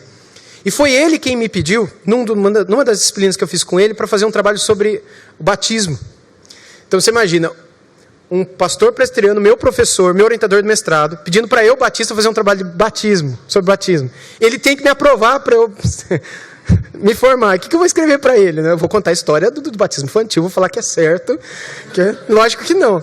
Mas eu conversei com ele, eu amo o pastor Alderi, o irmão Alderi, o doutor Alderi, ele é uma bênção, é um pai para mim. E nessa conversa, ele pediu para que eu estudasse as fontes históricas, e ele me ajudou do início ao fim com isso. E eu escrevi o meu trabalho. Hoje, esse trabalho ele é o capítulo de um livro, publicado pela editora Fiel, chamado A Glória da Graça de Deus, que é um livro grande, que foi organizado pelo Franklin Ferreira. Esse A Glória da Graça de Deus tem vários... Acho que o Daniel escreveu, tem um capítulo nesse livro, né, Daniel? Tem vários capítulos sobre vários assuntos de vários pastores brasileiros. Posso falar que você é um brasileiro já, Daniel? E o meu capítulo foi sobre o batismo. O batismo na Didaquê. Quando eu entreguei esse trabalho para o doutor Aderi, eu fiquei aliviado que ele aprovou e estava tudo certo. E nesse trabalho eu mostro, nesse capítulo, vocês podem ter acesso a esse livro, historicamente, que o batismo ele surge como imersão para crentes. Ele vai durante os 4 primeiros séculos como imersão para crentes. Embora a afusão era permitida em ocasiões extraordinárias, todos os crentes sempre concordaram, coisa que muitos batistas não concordam. Se não é imersão, não é. Desde a época primitiva, essa concepção não existia. Quando a gente entra no século 7, 8, é quando começa a aspersão e também a difusão do batismo infantil. É só nesse período só, não é? E o Alderi concordou, falando, está certo, é isso mesmo. Inclusive, a principal fonte de pesquisa foi um autor norte-americano, o Latourette, publicado pela Ragnos aqui no Brasil, Kenneth Latourette, são 2 calhamaços grandões assim, sobre a história do cristianismo, no qual ele, que não é batista, descreve tudo isso que eu estou descrevendo para você. E ele aponta outros historiadores, como Philip Schaff, que é uma outra autoridade no meio dos historiadores da igreja, ou o próprio Eusébio de Cesareia, que é um pai da igreja, século IV ainda, e que é o primeiro historiador, depois de Lucas, que escreveu o Evangelho e Atos. Lucas não trata disso, mas Eusébio dá sinais, e os outros historiadores corroboram isso, e todos eles apontam a Didaquê como documento do primeiro século ainda. Todos eles. Então eu poderia dar uma vasta bibliografia aqui para você, de historiadores competentes, reconhecidos no cenário cristão, nem só evangélico, católico também. E não é só batista, não, de um modo geral, historiadores, e que corroboram isso que eu estou dizendo para você. Então, tanto esse ponto para saber dos demais irmãos, por exemplo, irmãos que são pedobatistas ou aspersionistas, mas também para falar para os nossos irmãos batistas, eu conheço um monte, que são inflexíveis e dizem, é só por imersão. E na igreja batista primitiva, talvez a primeira batista de Jerusalém, aquela do João Batista, né? É brincadeira, tá, gente? É brincadeira, óbvio. Havia flexibilidade.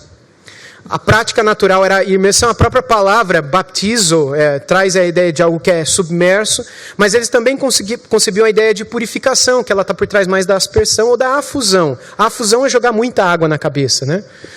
Então, ela sempre esteve presente, mas em ocasiões extraordinárias e excepcionais. Eu penso que é assim que a gente deve proceder hoje também. Eu nunca fiz um batismo por aspersão, nem por afusão, porque eu não tive diante de mim uma situação que exigisse isso. Todas as situações até hoje eu pude fazer por imersão. Se assim for até o fim do meu ministério, assim será. Mas se existir alguma situação em que a pessoa realmente não possa ser submersa, eu não terei problema de administrar por afusão o batismo daquela pessoa. Com a minha consciência muito tranquila diante de Deus, que eu não estou pecando, tendo Romanos 14, o finalzinho ali na minha cabeça. A minha consciência não me condena. Eu entendo biblicamente e dentro da história da igreja, inclusive primitiva, que isso era uma prática normal em situações extraordinárias. Ok? Pastor, bom dia. Bom dia, cadê você? Ah, está aqui. Okay. Eu gostaria de saber como foi o posicionamento dos batistas com relação à ceia. Como eles se posicionaram no início, se houve algum desenvolvimento ou não. Não há muita coisa escrita sobre a ceia. Não há muita coisa escrita sobre muitas coisas. Mas a ceia do Senhor, porque a ênfase deles era o batismo. A ceia eles não se preocuparam. A questão da iconografia eles não se preocuparam, que é essa questão do papel das imagens no culto, na parte litúrgica. A questão da escatologia eles não se preocuparam. E outras coisas que a gente se preocupa tanto hoje não esteve presente na época dele. Mas o que influenciou a teologia batista, tanto a particular quanto a geral também, que depois deixaram de existir, foi a visão genebrina, a versão suíça da reforma. Aliás, todos os protestantes no mundo, tirando os luteranos e os anglicanos, foram influenciados pela teologia calvinista sobre a ceia do Senhor, de que é em memória de mim. Até hoje, todas as igrejas, até os arminianos são influenciados pela concepção calvinista sobre a ceia do Senhor. Se não fossem, estariam ainda ligados com a visão luterana, que dizem que o corpo de Cristo está ali consubstancialmente ali presente, né? Então, fazendo uma resposta curta, pela visão suíça, reformada, calvinista da ceia do Senhor, de que é feito em memória de mim, e de que, embora seja memória, não é só uma lembrança vazia e barata, tipo, eu estou lembrando de uma coisa que aconteceu, porque aquilo transfere juízo se come e bebe indignamente. Então, transfere juízo ou graça, como Paulo também descreve do 10 ao 11 de 1 Coríntios. Então, ele é tanto graça quanto juízo, no momento da ceia. No momento da ceia do Senhor, administrado por um servo do Senhor, no momento de culto, aquela mesa se torna a mesa do Senhor. Come-se e bebe-se em memória do corpo e do sangue de Jesus. Nesse sentido, eles até usam a palavra sacramento, eles não têm problema com sacramento, mas é uma concepção diferente da concepção católico-romana sobre sacramento, embora eles preferem a expressão ordenança por mera dissociação. Só para não parecer com os outros católicos, só por isso. Mas é a mesma concepção sacramental presbiteriana, por exemplo, e de que aquilo é memória de Cristo e que aquilo é capaz de fortalecer os crentes se eles bebem e comem como meio de graça dignamente, como pode também conferir juízo para aqueles que comem e bebem dignamente. Sim. Bom dia, pastor. dia. Sabendo que a história da Igreja Batista, ela é de fundo reformado, e a gente também tende a levantar a questão de quando entrou o arminianismo dentro das igrejas batistas, a pergunta seria, quando entrou o dispensacionalismo? Porque hoje a gente chega a ver igrejas batistas reformadas que são dispensacionalistas. Vocês querem me complicar aqui, né? Tá, vamos lá. É só isso a pergunta? Só tudo isso? Desliga o vídeo, corta o áudio, desliga esse microfone. Irmão, o dispensacionalismo, tal como nós o conhecemos hoje, é uma concepção relativamente moderna. Do que é o dispensacionalismo? Ok. É uma visão de que... Bom, nasce tudo com John Nelson Darby no século XIX. É óbvio que há outros antes do Darby que pensam assim, mas ele é o que dá cara depois, Scofield com a Bíblia... Scofield, não é Scofield, e depois outros, a fundação com Lewis Sperry Chafer, Dallas, Seminário de Dallas, algumas igrejas ali, e ali o Seminário de Dallas divulgando o dispensacionalismo pelo mundo todo, chegando até para o Brasil. Enfim, a visão clássica inicial dispensacional, ela dividia em 7 dispensações a maneira como Deus trata, ou age, ou como as pessoas podem até mesmo ser salvas. Em cada dispensação há um meio. Há um meio de salvação e há uma expectativa e... Enfim, tem muita coisa, mas não dá para ser curto aqui, são 7. Depois, eles desenvolvem a teologia da dispensação e do dispensacionalismo. A Bíblia fala de dispensações, né?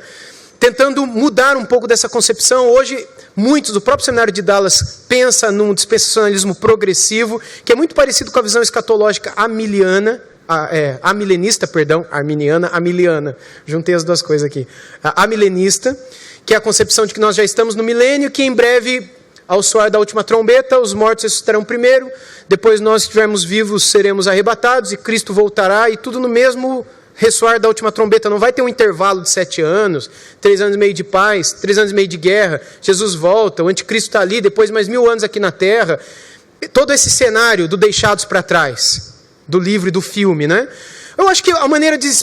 Assista Deixados para Trás, quem não sabe o que é dispensacionalismo, ali vocês vão ter uma visão hollywoodiana do dispensacionalismo. Embora aquilo não é o dispensacionalismo de modo geral, mas resume bem a visão mais popular daquilo que seria a concepção dispensacional sobre o fim dos tempos e tal.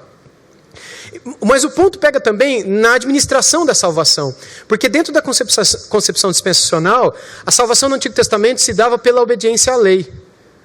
E não pela graça de Deus. Então, se eu obedecesse, eu era salvo. Se eu não obedecesse, eu não era. Não havia graça no Antigo Testamento. Quando os reformadores faziam o contraponto, antes da ideia dispensacional surgir na história, de que a salvação, mesmo no Antigo Testamento, era pela graça. Eles tinham que obedecer à lei, mas não era a lei que conferia a salvação. Tanto é que muitas vezes Deus dizia, eu não me agrado dos seus holocaustos e sacrifícios, não de um coração quebrantado e contrito. É isso que eu me agrado, não é?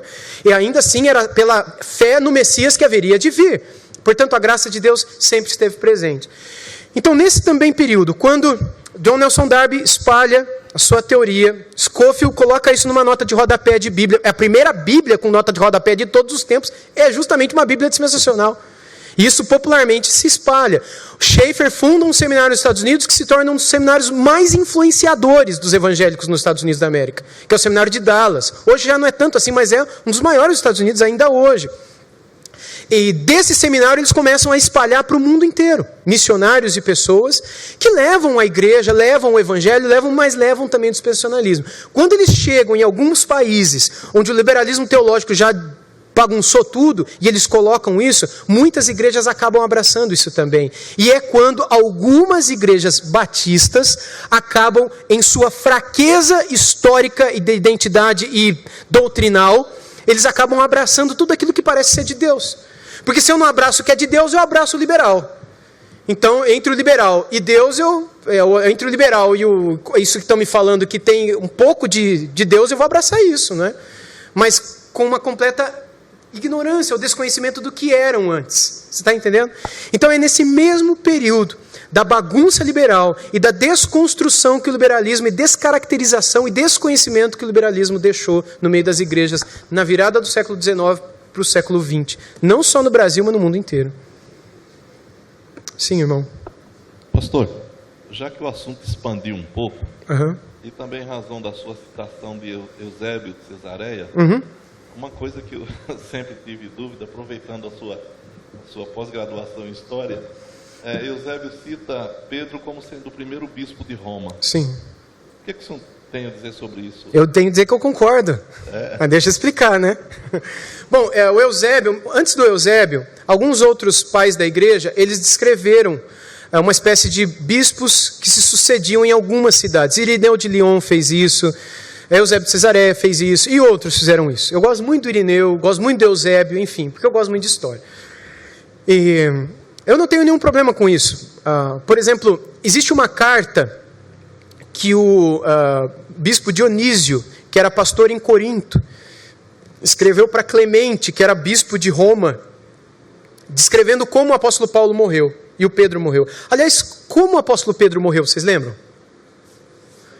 Crucificado de cabeça para baixo, que está em qual livro da Bíblia? Como é que vocês sabem disso? E o apóstolo Paulo, como é que ele morreu, vocês lembram? Como é que a gente sabe disso? A gente sabe disso por causa de um pastor chamado Dionísio, que era pastor em Corinto, que escreveu uma cartinha para o pastor de Roma, na época, que era o Clemente, e depois o Eusébio de Cesareia, no século IV, vai contar essa história. Nessa carta dos Coríntios para os romanos, de Dionísio para Clemente, ele descreve isso. Quando os nossos excelentíssimos apóstolos, né, foram assassinados por aquele anticristo, ele está falando do Nero, tanto o apóstolo Pedro quanto Paulo, este na Via Ápia, o outro na Via Aurélia, no mesmo dia, na mesma ocasião, esse crucificado de ponta cabeça, porque não julgou ser considerado digno de ser crucificado como Jesus, e o outro decapitado. E até ele acrescenta que quando a cabeça de Paulo foi cortada no corpo, ela saltou e pulou 3 vezes e brilhava. Eita Deus, né? A gente não sabe se isso aconteceu mesmo ou não, mas é o que ele conta lá. A gente só sabe que cortou a cabeça, né? Mas diz que aconteceu isso, pelo menos o Dionísio coloca isso lá. E, gente, hoje a gente acredita que isso aconteceu. Os filmes da história de Pedro contam isso. Ano que vem vai sair um filme hollywoodiano sobre a história do apóstolo Paulo. Acho que está previsto para março. É um desses, tipo a Paixão de Cristo do Mel Gibson, do mesmo nível. Inclusive, eles já estão filmando a Paixão de Cristo, a Ressurreição, que é a sequência. Estão filmando já, que vai sair ano que vem também. Ao mesmo tempo, e o mesmo autor que fez Jesus, o Jim Caviezel, não sei se é assim que fala Caviezel, mas tudo bem. Ele vai fazer o mesmo Jesus agora ressuscitado, e ele vai fazer um dos personagens do apóstolo Paulo também. Eu não sei se vai mostrar a cabeça do Paulo saltando, brilhando e tal. Mas a gente só sabe da maneira como os apóstolos morreram por conta desses livros históricos. E o Eusébio de Cesareia, se valendo desses escritos antigos patrísticos, ele vai contando a história desses bispos sucessivos. Bispo, apóstolo, presbítero, ancião são sinônimos. Pai, dom de latim padre, são termos sinônimos, pastores, dessas autoridades eclesiásticas do período da igreja primitiva, da igreja antiga, como na história a gente chama. Esses irmãos, então, quando descrevem os bispos em Roma, eles descrevem Pedro, principalmente, como um dos primeiros a organizar as igrejas ali em Roma. Porque haviam várias igrejas ali na cidade de Roma. Quando o apóstolo Paulo escreve aos romanos, a gente já sabe que existe pelo menos 3 ou 4 igrejas na cidade de Roma. Pelo capítulo 16 de Romanos, a gente percebe que em casas diferentes, igrejas diferentes, com autoridades diferentes. Quando, posteriormente, Pedro vai para lá, ele meio que organiza tudo isso segundo os escritos dos pais da igreja. Após ele, Clemente, que é citado por Paulo em várias de suas epístolas, e que morava em Roma, e que era um desses líderes lá.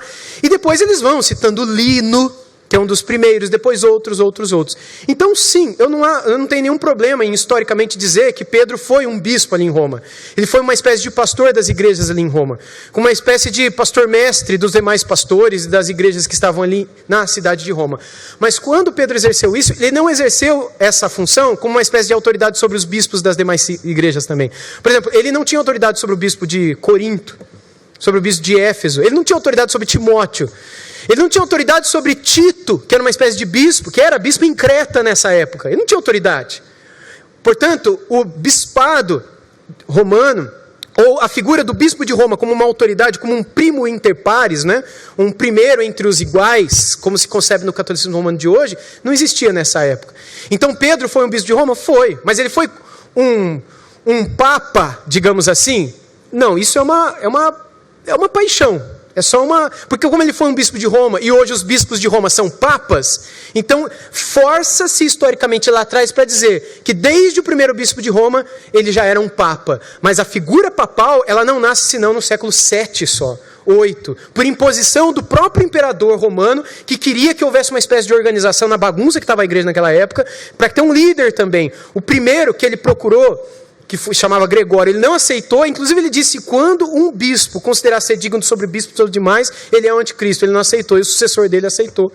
E de lá para cá, do século VII até hoje, o bispo de Roma tem se considerado um pai, digamos assim, dos demais bispos, e aí depois surgem as hierarquias dentro do catolicismo romano, e aí depois dentro do evangelicalismo moderno, essas hierarquias também. Ok? Muito bem. Sim, tá. Pode falar. Você falou dos batistas gerais, né, que eles tinham o casamento ultra restrito, e também citou a questão da endogamia, e também a questão da ceia ultra restrita. Uhum. Então, são duas perguntas em uma, na verdade. Queria saber hoje a posição das igrejas reformadas com relação à ceia ultra restrita, e também a questão da prática da ceia com vinho ou com suco de uva. Foi debatido isso também no grupo dos reformados. Queria saber a sua opinião a respeito disso. A minha opinião? Ok. Irmão, eu acho que nós temos liberdade para decidir, enquanto igreja local, pela autoridade que a igreja local tem, com relação à questão do vinho, para ir de trás para frente. Hoje em dia, no mundo, um dos únicos países, dos poucos países que administram a ceia do Senhor com suco de uva é o Brasil. Um dos poucos. Eu não tive em muitos lugares, mas, por exemplo, eu preguei em Portugal, preguei na Inglaterra. Em Portugal eu preguei algumas vezes já, e alguns dos cultos foram culto de ceia. Ano passado eu preguei na primeira igreja batista de Lisboa, e preguei numa outra igreja batista numa cidade próxima a Lisboa. Preguei em 2 outras igrejas no norte de Portugal, em Silveiro, em Pardilhó, em Gafanha do Nazaré, em Água de Medeiros. Embora em Água de Medeiros não teve a ceia. Mas em todas essas outras, quando teve a ceia, inclusive na primeira igreja batista de Lisboa, era tudo vinho do Porto. Aquele bem forte. É lógico que era uma gota, entendeu? Mas era vinho do... Primeira vez eu estava em Pardilhó, e eu fui a pregar e teve a ceia do Senhor antes. A hora que eu dei aquele gole, que é isso, né?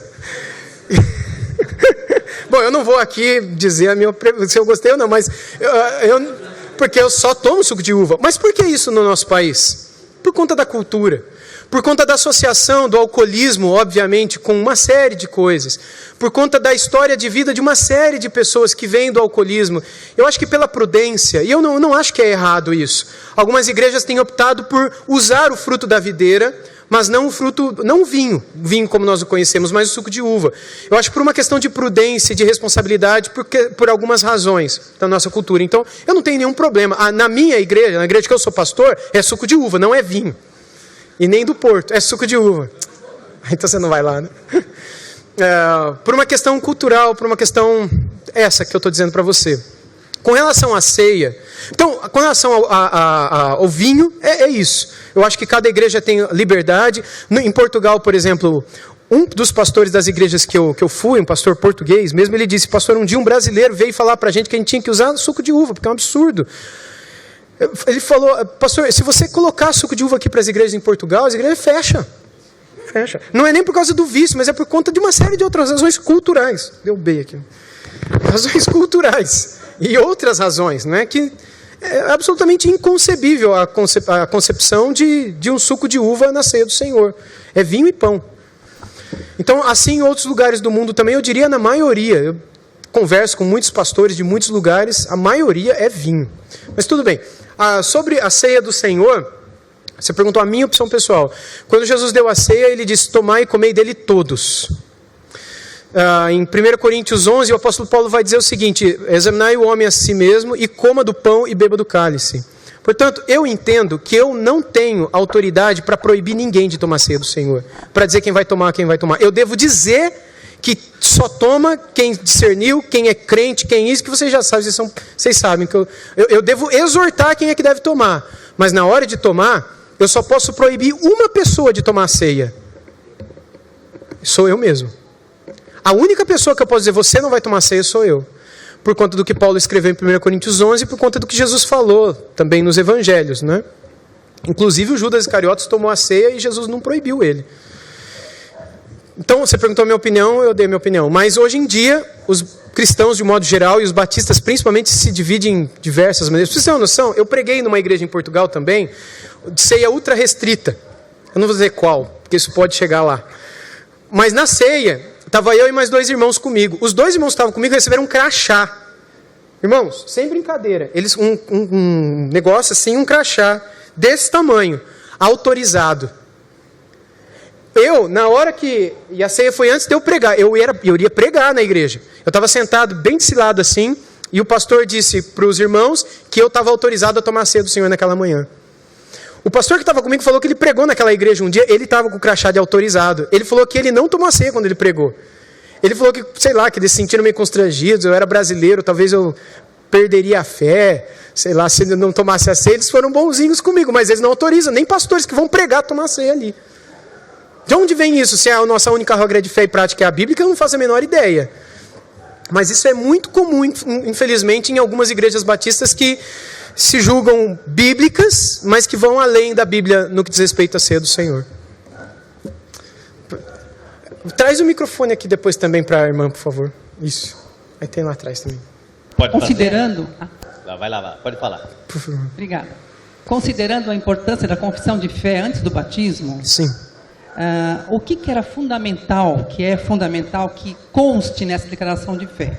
E uma outra pergunta junto é assim, em muitas vezes a gente vê o pastor ou o ministrador do batismo fazendo uma declaração e o batizando só repetindo. Uhum. Você considera que é importante, que pode ser feito dessa forma mesmo, ou que o batizando precisa ter declaração livre dele de fé naquele momento? E o que é fundamental entrar nessa declaração? Eu acho que é fundamental a igreja ouvir que ele se arrependeu dos seus pecados e crê em Cristo para a sua salvação. Eu costumo ajudar os irmãos da igreja que eu pastoreio, dando para elas uma espécie de resumo, de perguntas. Como é que era a sua vida antes? Como foi que você se encontrou com Cristo? Como é a sua vida hoje? E qual é o seu compromisso daqui para frente com Deus, com a igreja, com o povo de Deus, etc. Então nisso a pessoa diz: olha, a minha vida era assim, assim, assado. Eu me encontrei com Cristo e a minha conversão foi assim, que eu me converti, e a minha vida hoje é assim. Eu me arrependi dos meus pecados, eu criei em Cristo e o meu compromisso com Deus agora é isso. Assim fica claro diante da igreja que eu neguei a mim mesmo, tomei a minha cruz e estou seguindo Jesus. Eu acho que essas 3 coisas têm que ficar claras. Penso eu que é saudável para a igreja, que além de ouvir o pastor dar testemunho daquele irmão, que aquela própria pessoa fale. Para ela vai ser um desafio para muitos falarem em público, mas depois que ela fizer isso, é um momento marcante, especial demais, no qual ela deu testemunho público de sua fé em Cristo Jesus e então foi batizada em nome do Pai, do Filho e do Espírito Santo. Ok? Pois não? Aqui. Sim. É preocupante hoje os reformados, por exemplo, os pastores reformados, não pregar graça. A pergunta é simples, não pregar graça, para não perder a membresia, uma igreja de 400, 500 membros. E, por outro lado, trazer pastores arminianos para agradar, como pastores amigos. Isso daí, essa influência acaba prejudicando os reformados? E está acontecendo? Bom, irmão, vou ser bem sincero, eu acho que não. Eu acho que quando o pastor, ele ensina a igreja, ele ensina a igreja. Se ele chamar um amigo para pregar lá e esse amigo não pensa exatamente como ele é um arminiano, porque eu creio que os arminianos são crentes também. Vocês também acreditam nisso? Vocês acham que o arminiano vai para o céu? Eu acho, gente. Uma vez perguntaram isso para o George Whitefield, que foi um dos maiores evangelistas de todos os tempos, calvinista, muito amigo do fundador da igreja metodista, John Wesley, que era arminiano. Embora ele não sabia direito o que era isso, mas ele dizia que ele era arminiano. E perguntaram para o John Whitefield, que era amigo do Wesley, arminiano, se ele achava que quando ele chegasse no céu, ele ia encontrar o Wesley no céu. Vocês conhecem essa história? E aí o John Whitefield falou, não vou ver ele no céu. A pessoa ficou assustada, né? Então quer dizer que o arminiano não vai para o céu? Ele falou, não, ele vai. Mas é que quando eu chegar lá, ele vai estar tão perto do trono da graça de Deus, e eu tão distante, que eu acho que vai demorar muito tempo para eu ver ele lá. Porque, apesar da sua compreensão sobre alguns pontos da doutrina ser diferente da de Whitefield, que eu gosto demais e respeito demais esse irmão, um evangelista calvinista do século XVII, né? Ainda assim, eu também concordo com ele, sim, que o fato de alguns irmãos não concordarem exatamente com a gente naqueles pontos não faz deles menos que a gente. E não atrapalha a santidade desses irmãos, faz apenas deles irmãos que estão errados num ponto. Mas não que são hereges naquele ponto. Portanto, eu não vejo como um perigo eu chamar um colega, eu nunca fiz isso, não sei se eu vou fazer, mas se um dia eu vier a chamar um colega para vir pregar numa igreja, na igreja que eu sou pastor, e que de repente ele não crê exatamente como eu creio, eu não acho que isso vai atrapalhar a minha igreja, eu não acho que isso vai desviar irmãos dali, pelo contrário, eu acho que vai ser até bom os irmãos ouvirem alguém que é levemente diferente num ponto. Eu nunca fiz isso, mas se um dia isso viesse a acontecer, eu não acredito que isso atrapalharia a saúde da igreja. Se eu ensino, eu ensino. E se eu estou ensinando bem, se a igreja está aprendendo, se eu estou incentivando os irmãos a estudarem, a lerem, e a gente está fazendo isso de uma maneira legal, saudável e constante, eu creio que não prejudica em nada o fato. Porque se eu não chamar aqui, irmão, fala a verdade, eles vão ver no YouTube. Eles vão ver na televisão, eles vão ver o Malafaia no sábado de manhã. Não vão? Vocês acham que eles não veem o Malafaia no sábado de manhã? É tudo membro da sua igreja reformada, sabe, mas estão tudo vendo Malafaia. Olha lá, vocês não estão dando dinheiro para o Malafaia. Sim, que Deus os abençoe, né? Mas tudo bem, você está entendendo o que eu estou falando. Quer dizer, não tem como a gente privá-los de tudo que há de certo e de errado aí fora. Eu acho que o nosso foco, acima de tudo, tem que ser, eu devo ensinar muito bem aquilo que eu creio aqui dentro, para que a palavra os proteja lá fora. Quando nós vamos conversar com alguns irmãos presbiterianos sobre a questão do batismo infantil, numa conversa mais profunda a gente chega na questão do federalismo. Certo. E dentro dessa questão eu ia pedir para o senhor falar um pouco a respeito de qual é a compreensão batista dos pactos. Nós vivemos um novo pacto ou, no ponto de vista presbiteriano, nós vivemos o mesmo pacto feito com Abraão, com Adão, em Gênesis? Tá, só corrigir uma coisinha aí. Nós vivemos um novo pacto, sim, pacto da nova aliança, e os presbiterianos creem na mesma coisa. O único ponto do federalismo ou da teologia do pacto presbiteriana é que eles entendem que há uma continuidade entre a circuncisão e o batismo. Assim como há uma continuidade entre a Páscoa e a ceia. E dentro do federalismo batista, acredita-se que há uma descontinuidade. Embora uma semelhança entre a Páscoa e a ceia, uma coisa não tem nada a ver com a outra. São pontos de referência diferentes. A Páscoa, a libertação do Egito. A ceia, o sacrifício de Jesus no Calvário. São coisas semelhantes, mas absolutamente diferentes. E totalmente desnecessárias uma da outra. Quando a gente vai para aquilo que eles vão, que é a aplicação da circuncisão, eu estou abrindo aqui em Gálatas para ler um texto para responder essa pergunta também, da circuncisão para o batismo, aí que a gente vê que a descontinuação é completa, dentro da nossa concepção, da minha. Eles encontram uma ligação, eu não encontro, e eu os respeito como eles me respeitam, e há um respeito mútuo, obviamente, né? Por que eu não entendo que há uma ligação? Porque a circuncisão era aplicada apenas a meninos, o batismo, obviamente, não é aplicado a ninguém, não é aplicado somente a meninos, porque a circuncisão, ela incluía a pessoa na família da aliança, dentro dessa ideia de família da aliança, de eleitos e povo de modo geral. O batismo não inclui ninguém na família da aliança. O batismo é um testemunho público. Aquele que crê e for batizado será salvo. Arrependei-vos e sede batizados. Aqui tem água, aqui que impede de eu ser batizado? Nada se impede de se crer de todo o coração. Estou citando 3 textos aqui. Então, sempre está associado com esse testemunho público, sempre está associado com essa prévia profissão de fé do cara que quer, da moça que quer ser batizado. Esse é o ponto. Quando o apóstolo Paulo escreve aos Gálatas, e ele descreve a questão da circuncisão, ele faz um link com aquilo que foi Abraão.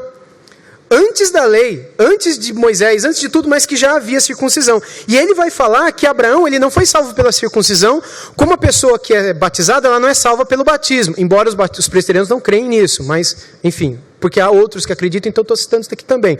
E que também o batismo não pode estar associado à circuncisão, porque a circuncisão ela estava associada à purificação, mas a purificação do corpo e da alma, incluindo na família da aliança. O batismo não tem nada a ver com isso.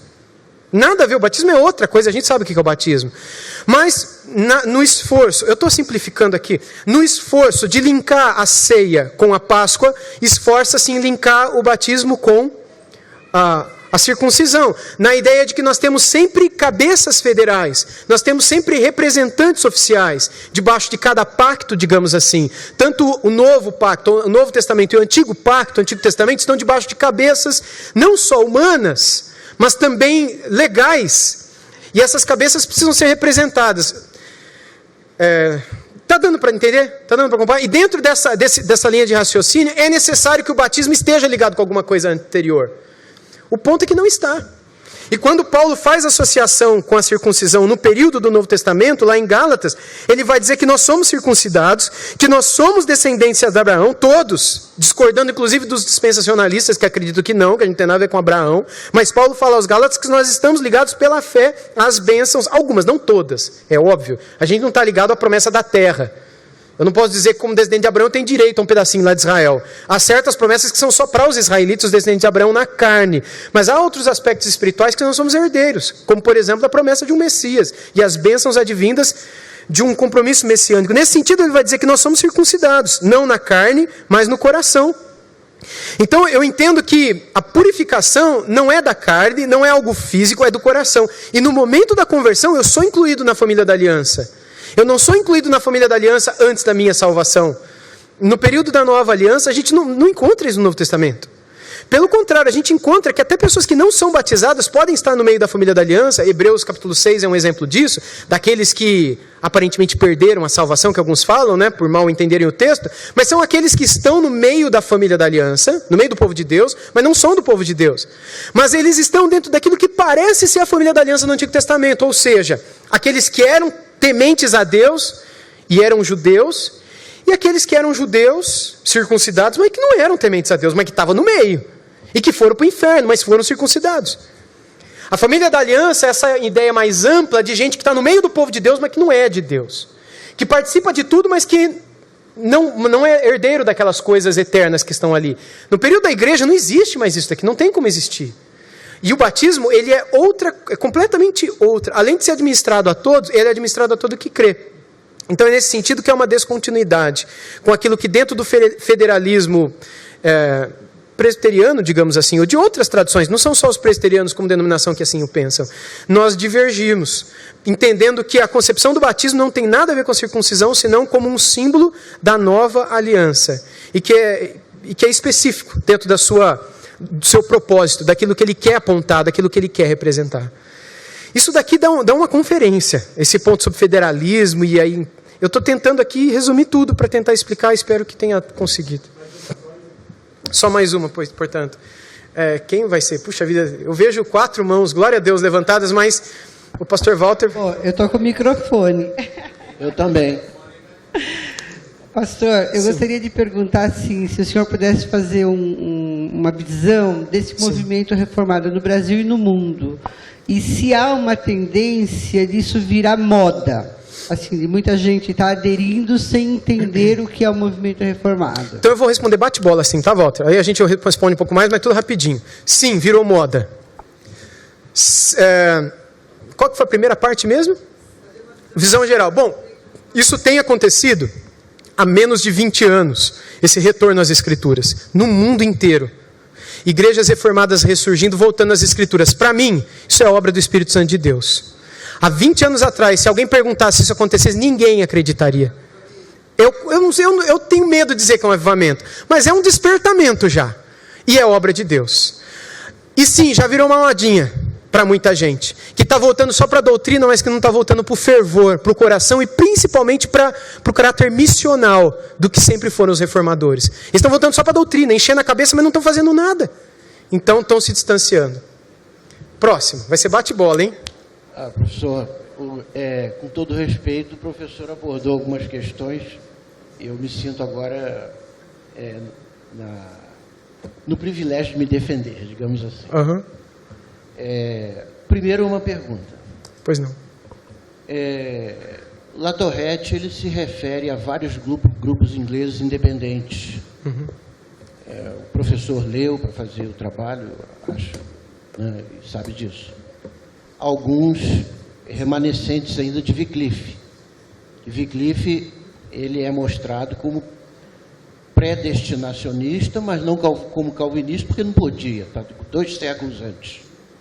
Mas era predestinacionista. Sim. Por causa da tradição agostiniana. Perfeito. E ele, na verdade, ele é mais do que predestinacionista. Wycliffe, ele era predeterminista, que era uma visão muito radical. Então, grupos independentes, porque Wycliffe teve um impacto muito grande na Inglaterra, professor como historiador de história eclesiástica sabe disso, e muitos grupos independentes foram remanescendo. E de modo que a pergunta que eu quero fazer, professor, o senhor não acha que, usando um termo da biologia evolutiva, embora eu não concorde com ela, óbvio. Teologia? Biologia evolutiva. Ok. Só usando uma terminologia. Tá. O professor não acha que os batistas reformados surgiram como fruto de uma convergência evolutiva? Uma convergência evolutiva? É quando duas espécies distintas assumem a forma externa semelhante. Ou seja, grupos foram se juntando, já tinham uma bagagem do tempo de Wycliffe, e foi um pensamento que foi se amalgamando. Perfeito. Vindo de fontes distintas. Sim, mas não só os batistas, mas todos os reformadores. Todos eles foram herdeiros dos pré-reformadores. De certo modo, Wycliffe, Hus e tantos outros influenciaram os reformadores. E os reformadores acabaram influenciando os batistas. E os batistas reformados acabaram sendo influenciados por todos esses, sim. Eu poderia fazer mais 2 observações? Pois não. Não dá tempo? Não dá tempo? Tenta ser... Tá bom. Não, ordem da casa. Na época do Senhor Jesus, já era muito conhecido o vinho sem álcool. Inclusive, os judeus tinham 2 modos de impedir a fermentação. O primeiro adicionando certas ervas, que não se conhecem mais, e o segundo fazendo vinho a partir da passa, que era o tiroste, que era dado para as crianças e para as mulheres, para que não se embebedassem. E alguns grupos puristas judeus, e os essênios não são os únicos, usavam vinho feito a partir da passa. Exatamente porque, sendo a fermentação proibida em Êxodo 12, então eles partiam desse princípio para usar nos seus cerimoniais o vinho sem álcool. Então não é uma novidade moderna. E o segundo, que a restrição à participação da ceia, os donatistas do norte da África já praticavam isso. E antes disso, final do século II, os partidários de Hipólito de Roma, eles já restringiam a participação à ceia. Então, alguns grupos batistas adotaram isso. Então, só para assim, deixar claro que nem o vinho sem álcool é uma novidade moderna e nem a ceia ultra restrita a qual eu defendo. Exato.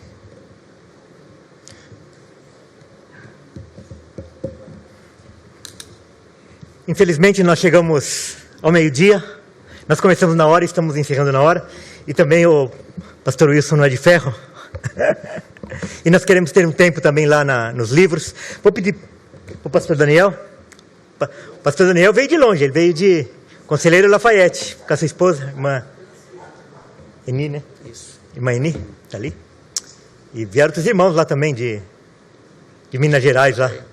Faz assim, ó. Para participar aí da nossa programação. Pedir para o pastor Daniel orar. E agradeço a presença de todos os irmãos. E temos agora um momento lá com os livros, os irmãos que quiserem adquirir. E à noite, os irmãos que puderem estar, às 19 horas, teremos o nosso culto de ação de graça. Vamos orar. Senhor nosso Deus, nós te agradecemos por esse privilégio, essa ocasião tão especial que temos, ó Deus, aqui, estando aqui hoje, essa manhã, a presença de cada um que veio, a presença do Wilson Porte, nos trazendo essa palavra tão abençoada. Nós te agradecemos por tudo isso, ó Deus, e pelo que o Senhor ainda providenciará nesse final de semana. Pedimos as bênçãos do Senhor sobre cada momento, cada culto, e pedimos que o Senhor esteja abençoando, Deus, o ministério do Wilson Porte, o seu trabalho como pastor, o seu trabalho como escritor, o seu trabalho também como professor, e tudo aquilo que ele faz, ó Deus, pelo reino de Deus. Te agradecemos pelo ministério dele, que o Senhor continue usando, o abençoando, o guiando, e Deus, abençoe também essa igreja que promove esse evento, Deus, que promove tanta coisa pela graça de Deus, para a glória do Senhor. Que o Senhor continue a abençoar essa igreja local, Deus, e o trabalho aqui realizado. E, Senhor Deus, nós te agradecemos pelo que o Senhor tem feito. Isso que foi mencionado, Deus, de poucos anos para cá, o despertamento, Deus, no entendimento da fé reformada, um retorno às Escrituras, Senhor Deus, em tantas pessoas redescobrindo até a verdadeira identidade batista.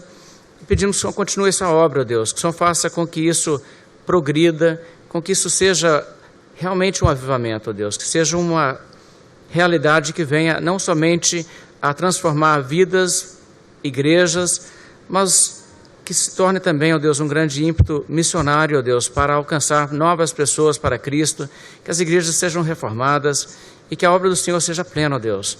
Nós queremos, ó Deus, ver isso, nós rogamos ao Senhor por isso, que o Senhor é capaz. E se o Senhor se agradar, ó Deus, de derramar o Teu Espírito Santo sobre a obra do Senhor e a igreja do Senhor, em nosso tempo, em nosso meio, Senhor Deus, isso traria grande alegria ao nosso coração. Nós clamamos ao Senhor por isso. E nós pedimos isso tudo em nome do Senhor Jesus. Amém.